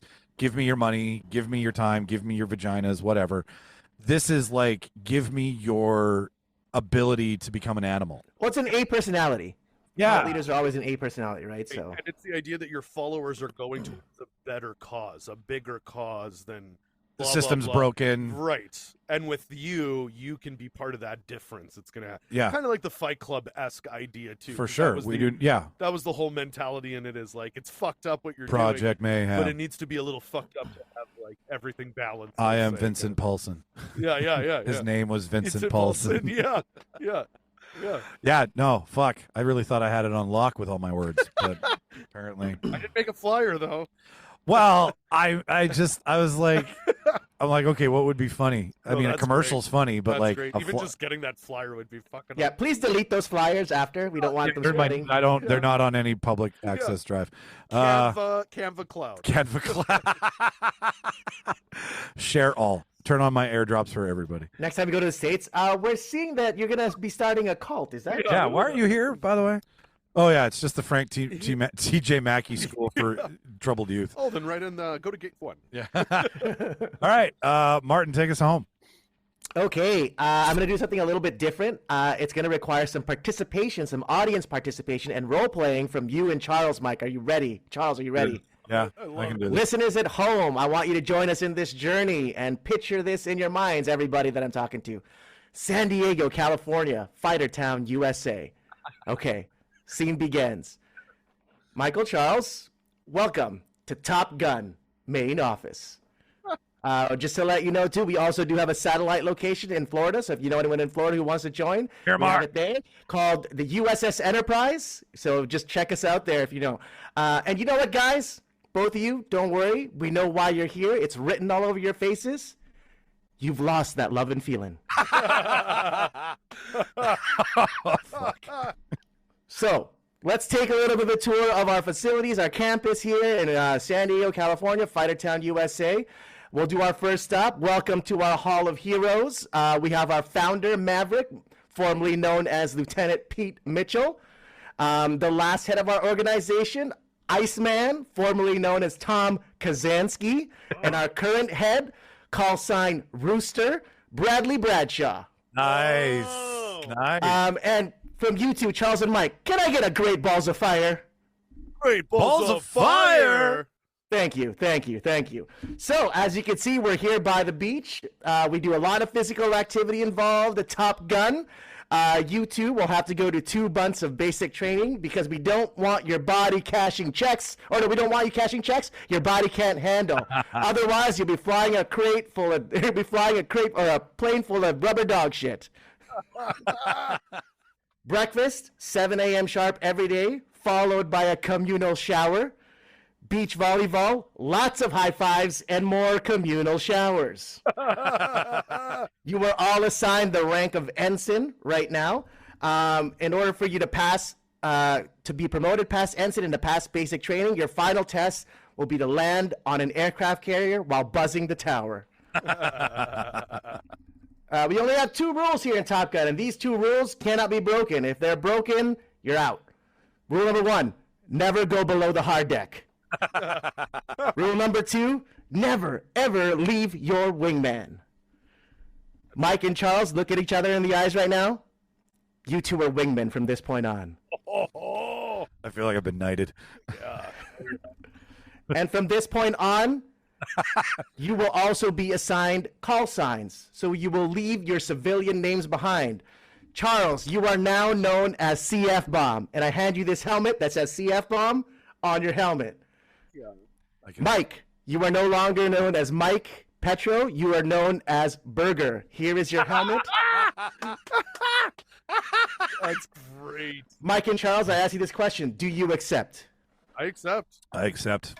Okay, now come join us in the mess hall. We're gonna have a nice little meal. This is where we have our meals. A little couple social events have here. But before we eat, I'd like to read from the book of Jerry Lewis. You shake my nerve and you rattle my brain. Too much love drives a man insane. You broke my will, but what a thrill. Goodness gracious, great balls of fire. Can I get a great balls of fire? Great balls of fire! Are you ready to call the ball? I'm ready. I think I am. And welcome to Top Gun. Buckle up. That's it. That's my push for this week. Good. That was really good. I like how you solidified it where the two of us now continue this journey together. Yeah. Well, you got a wingman. That's a big part of Top Gun. Wingman. Never, ever leave your wingman. That's right. Would I want to be in a cult that's basically giving me the ability to work as a fighter pilot? I don't know if I'd ever be there in any other situation, so I think I'd say yes to that. I mean, yeah. I really love that instead of just explaining to it, you took us on a site tour. Like we were. Yeah. That was great. That was fucking awesome. You felt very Viper. Yeah. Oh, great call sign. Burger? Burger? Oh, fuck. Yeah. I thought, like, I know you like burgers, and I wanted to name you after my favorite cat that I've known, Burger, so. Yeah. And you would just have your cat on it. So people yeah, everybody would be like, well, why is it? Can you imagine, like, I picture your cat, the helmet color is the color of Burger's fur. Fuck yes. And then Burger, and then Burr on one side, and then Gur on the other. Like, you know how it's like split? Fucking going helmet. I want a air fighter pilot helmet. Great. Yes. That's yeah, great. no, fuck. That was good. That was It's really very good. Yeah. It's like he did a flyer. Yeah. he did a site tour. He was also very smart, and he made us say, "Do we accept?" And we accept, so we're in the cult. Yeah, at the end of the way at the end of the pitch, Yeah. like buried the lead, right? Yeah, he covered it in airplanes and male full frontal nudity and References showers. were great. References were fantastic. On fleek, yeah. You know, if I had one thing to say, like one thing to pick apart, I really would have liked, like, at the moment you now have, like, it's mandatory to practice dual high five to low five. That was the only, like, everything else was there Without shirts. right? Like in jeans and shirts. Like this is like when you're in public. And Okay. you want to signify each other that you're both part of Right. this cult. You're like, Right. you just do the high five and walk on. Oh, I honestly, I thought that was included in basic training because I said there's going to be a lot of high fives. So. Oh, I missed it. I'm sorry. Okay. Yeah, yeah. So, like, basically what you're doing, what my push was where is it here? Oh, so breakfast is 7 a.m. sharp every day, followed by a communal shower, beach volleyball, lots of high fives, and more communal showers. Okay. That's right. That's your day, basically, at Top Gun. In fact, I am embarrassed. I will remove my like the- comment from the record. I like the communal showers. That's Well, great. I mean, Well, there's so many. There's so many. there's really never a is. moment in Top Gun where you're showering by yourself, and that's a great place for Most like, pilots shower more than athletes, I think. right? Yeah. Well, they say shower so many times. Like when he's in the elevator, it's like, looks like you'll need another shower. When he's at her home, can I take a shower? No, you can't. I'm But hungry. as somebody who's also not only joined a pickup community for a moment in his life, embarrassingly so, I also joined the military for a moment That's right. and did a year and a half of basic and battle Top school. Not Top Gun. I can tell you horror stories. But I can also tell you that the military is a cult. Yeah. Oh, yeah. Like the way they bring, this whole thing. Yeah. Like I felt like he was the Army recruiter for said cult, Right. and Top Gun was just the mask, right? Like once they take it off, it's like Yeah. the only airplanes you're dealing with, son, are paper. Right. Get folding. Yeah, get folded. But what about that one? No, you're not even level. Yeah. You're not level airplane Yeah. yet. You're Bob. Final thoughts? Yeah, it was great. It was great. I love that you immersed us in it. Like I really believed I was there. Just call me Mike Metcalf, Yeah. head of Top Gun School. I looked at Charles and felt that this would be a lot easier to do with a person with me. Yeah. Right. Well, listener, you have Frank T.J. Mackey, you have Vincent, and you have the Top Gun School for cults and airplanes that will never get to fly, and it is now our heavy responsibility to figure out who's going to win this one this week. So I will make the decision based on the movie or TV show that I want to watch as soon as I'm out of here. Martin gets to set the tone for how this all works. So, Martin, you get to cast the first vote. Or is yours? I got to vote for Mike. You made a flyer, so I'm voting for Mike. You made a flyer. That was literally, yeah, that was my vote too. I was like, he's the only one that made a flyer. He can recruit right now. I can. I'm ready. I'm ready to do a walk around the block with you after, Charles, and just ditch flyers into people's mailboxes. Oh God, I think St. Vincent's versus the School of. I love it, Martin, but I love the St. Vincent's. I love two in the chest, one in the head. Like, I love all of these. I love the shadow cults. I love the belief of someone killed a CEO, so now you've got the cult following. Like, I have a flyer.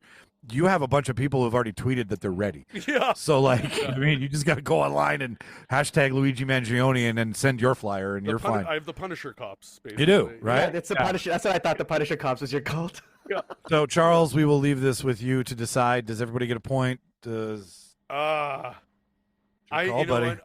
no wrong answers here because nothing makes sense. I think I have to agree with what Martin said. I think it's only fair because you made that flyer. You made a flyer. I'm going, Mike. He made a fucking flyer. He was ready. He was ready to recruit right now. I just need the Canadian Postal Service not to go on strike, and then I can get my flyer out to everybody. Right. Pure later. Oh, it's been a minute since I had a win that counts for nothing, but it feels so good anyway. No, you brought it, man. You brought it. And your 10 Commandments. Yeah. You know, I was just like, what's fun? Like, I grew up Catholic. I grew up. I grew up wanting to be a pickup artist. Apparently, the 10 Commandments are back in classrooms in some. I think if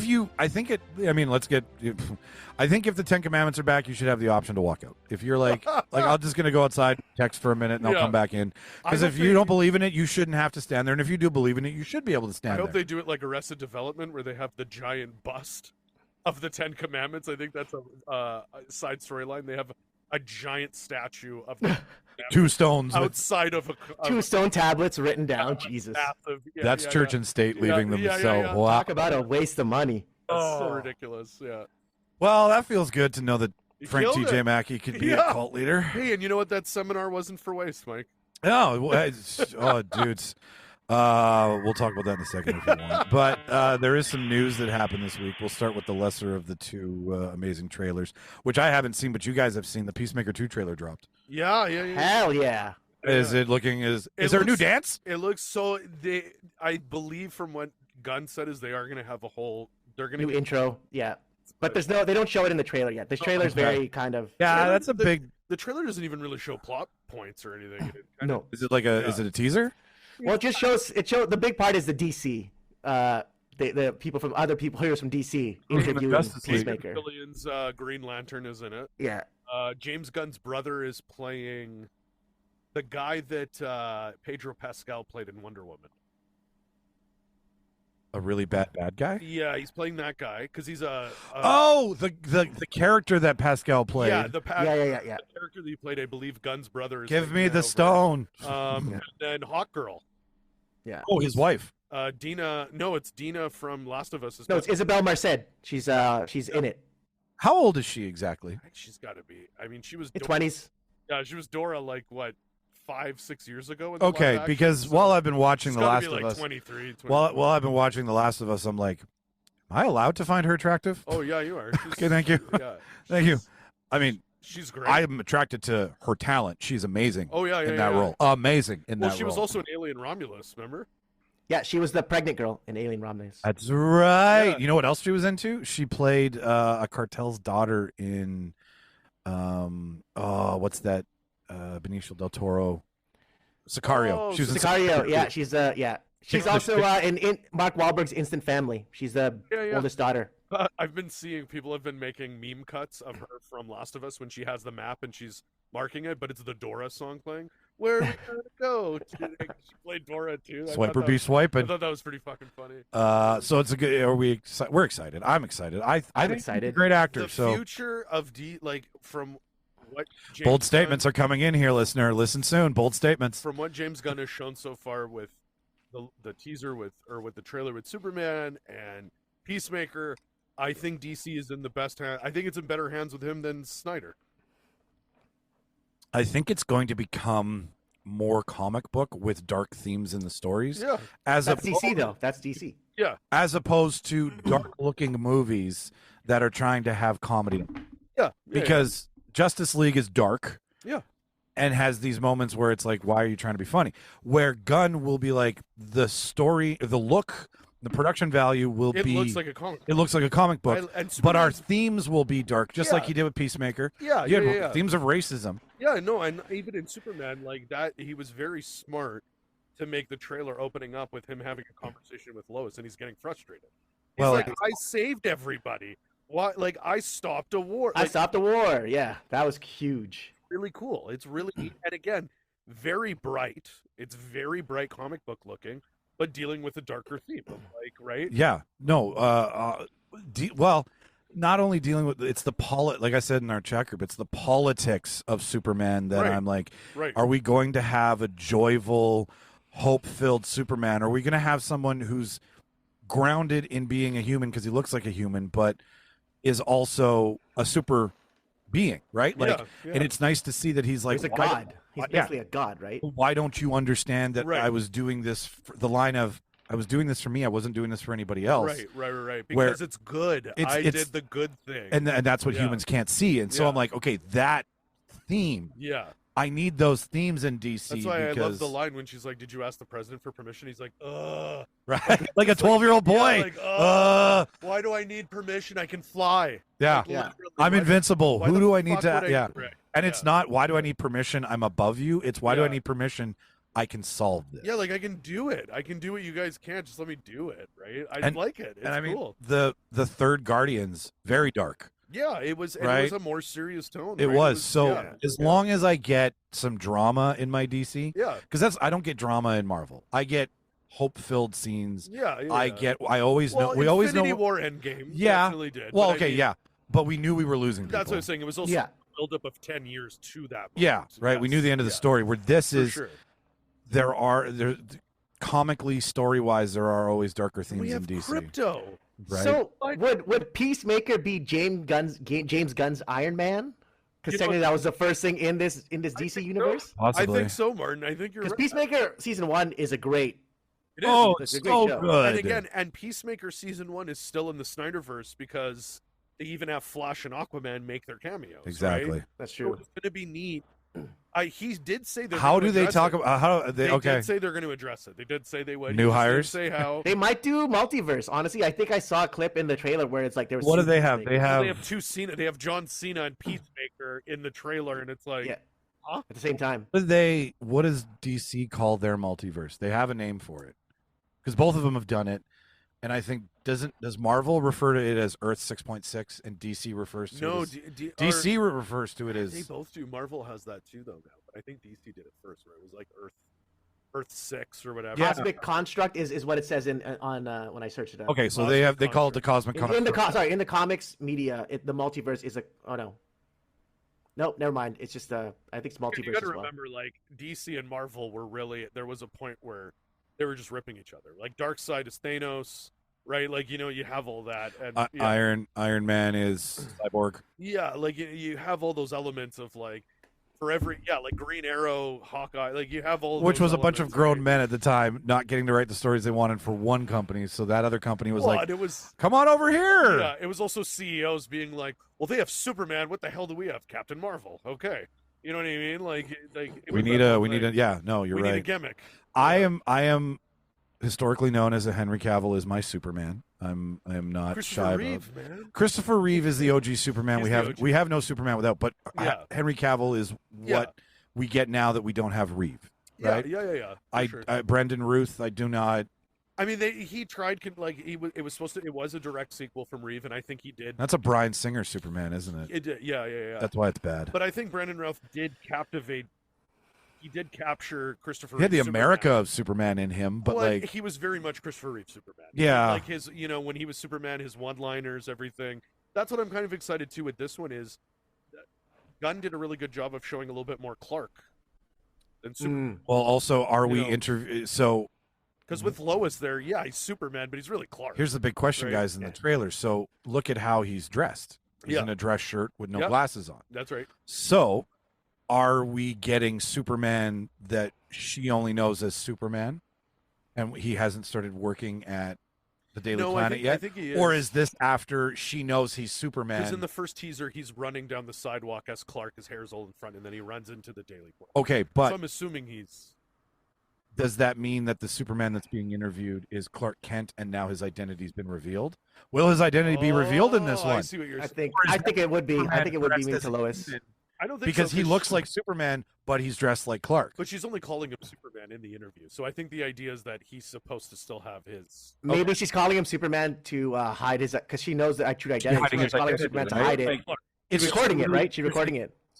Martin gets it. It's an interesting piece. Yeah, because again, Clark is the disguise. Superman's his real self. He's a real person. Yeah, exactly. He's You don't Kal-El. think guys that His look real name is like- Kal-El. That's right. Kal-El is the real guy. Yeah. Clark is the disguise. So is that Kal-El in a business suit, or is Yeah, that that's a good- Clark admitted he's Superman, And I or think- is that Superman dressing like a human? And knowing Gunn, we're gonna definitely see that, Yeah. right? Because he also made an effort to show that Jonathan is still his dad is still alive. The guy who got picked to play Jonathan, do you He's, remember in Constantine? Yeah, he's the guy. The drunk priest in Yeah. Constantine. Oh, yeah. I remember that. Thinks he's not drinking, but actually drowns. And then his Yeah, mom yeah. is a nobody. Well, At least I think that's his mom, who's like, "I'll get your I'll shoes, get your boots." Yeah, I don't know, because that's another thing is typically in the Superman storyline, one of his parents is usually dead at this point when he moved to Metropolis. Well, we don't know. It could be a flashback. Could be something, right? We don't know when it takes place yet.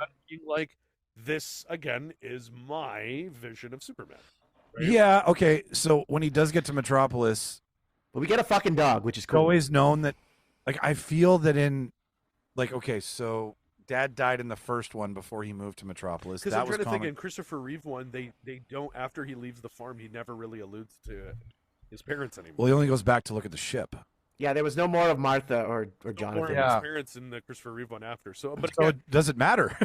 right. But I guess I think the idea is that having his parents there is still that element that he's raised as a human. Okay. So he has those human emotions and connections, right? Like he loves his. He doesn't come like a human, though. He lo- If you've ever watched, Speeding bullet. yeah, if you, that's Mallrats for anybody, the kryptonite condom joke. Yeah, that's a good one. Yeah, I think we're all very excited to see it. great. I'm Looks getting great. over my jitters. I trust James Gunn on everything else. I should just trust him on this. Except this isn't just anything. This is also a lot of. Well, it's also a story that's been told so many times. So, like, it's got to be something unique, a unique take on it for us to like it. Totally agree with you. Even that quick shot in the trailer where he's fighting a kaiju, like that's out of the comic, but that's fucking awesome. We've never seen that. That one was That's to awesome. scale, by the way, Martin. Okay, I still don't know what that means, so I'm gonna ignore that comment. No, but Gunn's doing exactly what you said, Martin. How many, and even in the last 10 years, how many times have we seen them? There've been shows, movies. I just have like. So this is a Superman we haven't seen yet, which is what we need. Perfect. Right. I'm just also leery of a studio that's in jeopardy that is having a hard time. Well, they haven't really built a lot of confidence in like expanding the verse. Like they've built like separate. Good, like I like the Matt Reeves take on it. They built separate stuff, but I think that desperation is actually what's going to work in John's favor because at this point they can't say no. They have to be saying yes because they're full. you need a head. You need someone with a vision. You can't have many different visions for this. Otherwise, the multiverse is gonna get fucked. You need someone's story. Get Gunn because he saw how things work at Marvel. He knows how they operate. That is literally that's a huge thing. That's a huge thing, man. That's like Like you need a Feige or a Filoni in these big franchises because it's their one vision that directs it, and well, it keeps it we consistent. needed a Feige, but then I don't know if we need a Feige anymore. I think But Gunn is their Feige for DC. Gunn is Like, 100% their He's Feige. their Feige, and it makes sense. He should be. Gunn right? and Feige probably never got along because he's like, I could Feige better and than you. Gunn could is the Feige. reason that they're still making Pattinson's Batman as a separate universe, because Gunn's like, no, they know what they're doing. There's no reason. I'll do my own thing, and they'll just again. How many different comic book versions are there of Batman going on at the same time? Well, and the right? look and Like- feel of this Superman says to the world, it doesn't look like Also- Batman, so don't worry. Like, there's a lot of people who are like, will they eventually? The coloring, the shots are not Batman, right, because it's all CGI. Where Batman was very grounded in martial arts. Well, and what I love too is, again, Gunn is making a really good effort. This is a guy who also, his first Marvel movie was taking on 4 heroes, making a complete team that nobody knew what the fuck was, and he made it work. And it was awesome. So Yeah. I think he's taken that same experience, that same idea with Superman, and is opening up. Because imagine after Superman, it's like, sweet, the Justice League are established. They don't need their old solo Well, movies. they They're all got a lot of established, work to do in right? this movie Yeah. to acknowledge Right. four other characters. that we know of. Who else is going to show up, right? We don't know. Like, I really hope gonna no be a more lot of because it's the good surprises. ones. You have Green Lantern. Yeah. You have You have the ones that Gold- haven't had a lot of spotlight. What is it? Hawk. Hawk Girl. Hawk Girl. You have who's the guy with the black face? paint? Mr. Terrific. Yeah. I think is Mr. Terrific is the Crypto. name. Yeah, Crypto. Superman. That's huge. And I'm assuming That's it's huge. for bad guy. It's the Brain. Brainiac?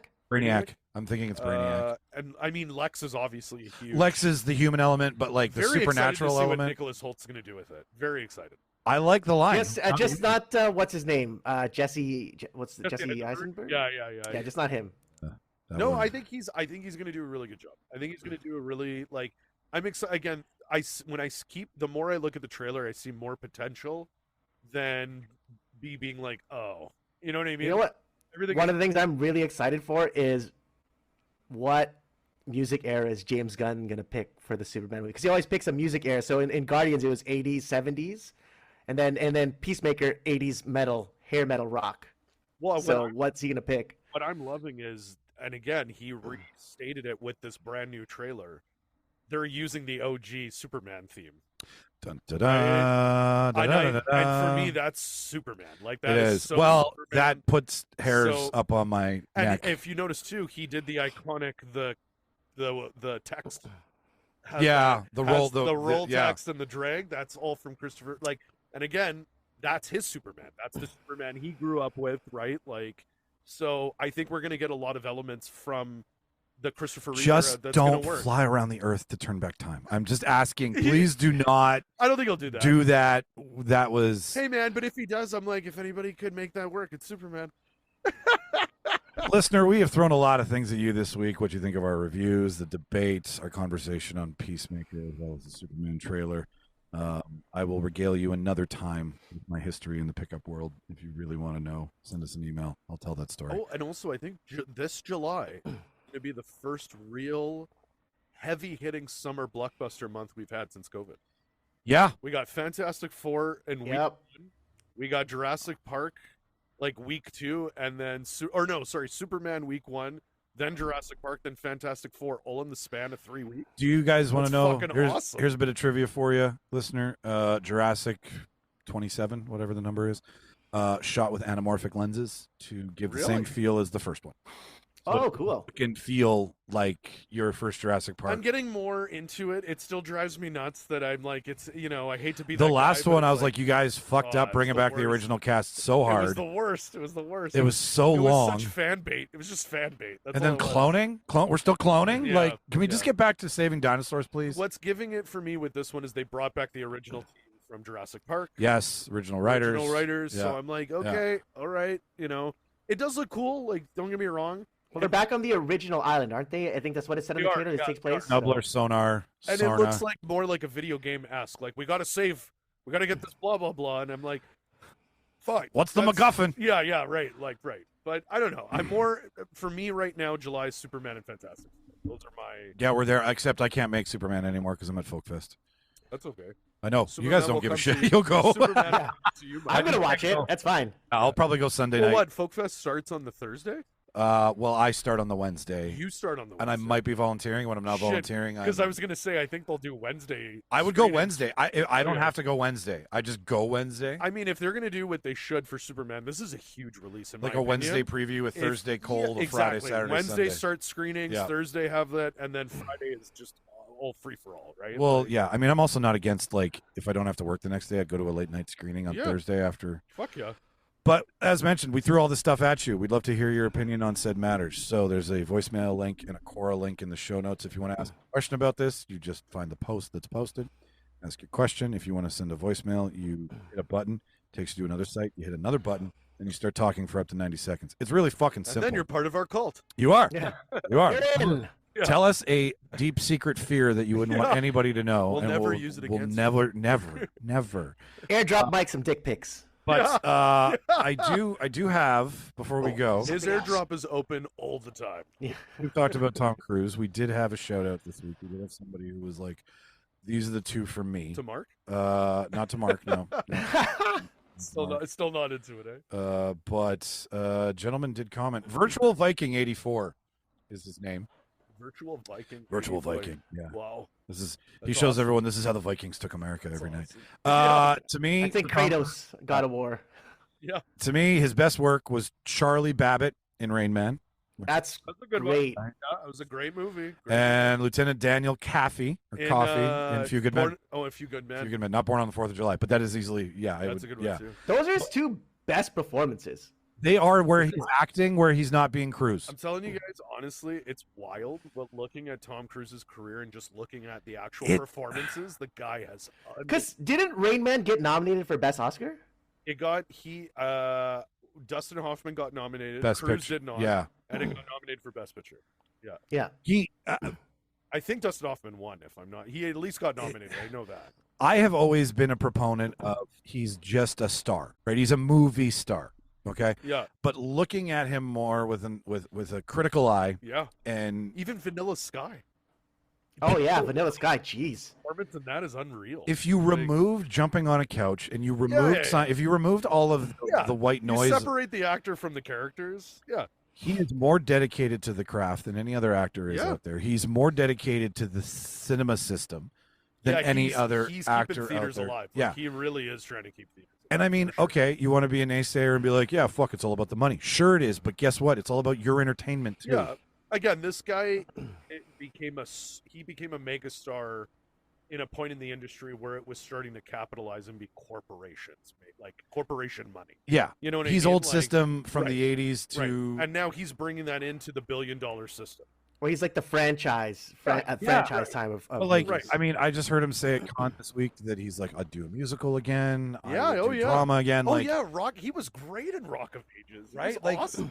you don't. Oh yeah, God, Rock of Ages. He was so good at that. I get that he's trying He's a good actor. to extend his stardom appeal. So Yeah, by not doing those other, like, I mean, Tropic Thunder is 50% because Tom Cruise in it. God, that was the best. Right? So like good. That's the best cameo in any movie. My favorite parts is when he's like, "Who's the key grip on this movie?" Yeah, That punch one. that guy. Go punch him in that the guy right in the fucking face. Oh, I love it. Right? Yeah. So Right. like he is willing to take himself. Like it's just if he's willing to do the project. That's it. Yeah. And if David Miscavige says you're allowed. And he gives it his all though. Whether it's Rock of Ages, He does his own stunts too. Come on. Yeah. and like not just his own stunts. Like, yeah, I'll grab a wire. He's fucking like jumping off of planes, fucking staying attached to planes while they're flying. Like he's crazy. So I He's guess a fucking lunatic. well- Like, I can't even imagine what his insurance like that contract is like. What we're saying, everybody, is that Mark doesn't know what the fuck he's talking about. Yeah. And Tom Cruise is Tom Cruise is what movies are about. Yeah, love him or hate him. He's really what when you think of a stardom, Hollywood star, mega actor and whatnot. I'm sorry, he is. That's why his name is still relevant. Martin, here's how we're gonna walk out of here today. Favorite Tom Cruise movie besides Maverick, besides Top Gun. Go in the weeds. Well, you should have told me this earlier. I gotta think. Hard. Okay, Charles. This is where you don't think this. Other is than rapid fire. Collateral, hey. Yeah, mine's Vanilla Sky. Yeah, it's a really good one. I can watch Vanilla Sky umpteen million times. That's a really good one. Whatever pops in your head, no judgment. one of my earliest experiences in the movie theater that made me go, holy shit, movies can be made like this. Far and away. Yeah. I was lucky enough to see Cocktail. Actually, no, I was lucky. Hey, enough to great see, movie. Very great movie. Super underrated. Days of Thunder, great movie. My dad took me to go see Mission Impossible in theaters. Yeah, sure. And I had no idea what Mission, because my dad was a fan of the show. That was Dad's taking sons to their right. And my dad grew up with the show, and my dad loved the show. So my dad's like, "I'm going to take you to see this." Didn't really know Tom, like, didn't understand it. I will never forget. It was the first time I ever experienced being in a movie theater. The whole scene where he is dangling, not even a cough. That was the one time I've been in a movie where no one made a fucking noise during that whole thing, and I didn't know movies could do that. And it's so quiet. It in is that room. incredible. I was sweating, and I was like, I don't know, maybe fucking. Did 10. you catch it before it Yeah, fell? yeah. Like it was, like, and even still, when I rewatched that, so I'd say Mission Impossible's got to be one of my. Martin. I'm gonna do two, but one deep cut. Legend.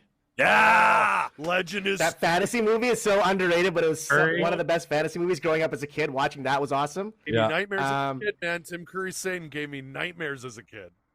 And I'm gonna go with probably Risky Business. Yep. Because that was awesome. Like, who in high school kid like? Yep. Every high school kid wants to get laid, and that kid, like, oh my god, that scene. Oh, one of those iconic scenes was when he's t-shirt, the dress shirt, and he just goes through. That's right. In the living room, slides through in socks. Man, and the asshole, the bad guy in his Cypher from fucking Matrix. Joe Palagino. Yeah, man, and he was so good at that. Pantaloons. Too. Yeah, that was a great. And again, look at that. Early in his career, he was a fucking kid, and already like iconic movie like Risky Business, Cocktail, Legend, and this is like him starting off, and he's already doing. Shout out to Tim Curry from Legend. Yeah, huge. Listener, I believe in Scientology. You know what? I'm proud to be part of, for one day only, your cult, Mike. Martin, are you proud to be a part of my cult? I'll be. My thetans are high. Okay, on the count of three, so that we win tonight. 1, 2, 3. Go Jets! Go Jets! Go! Go! Go Jets! Go! Go St. Vincent's! Go Little Mackeys! Go Little Mackeys! Go Little Pete Mitchells! Go Burger Go! Watch all the movies. Bye, everybody. Bye.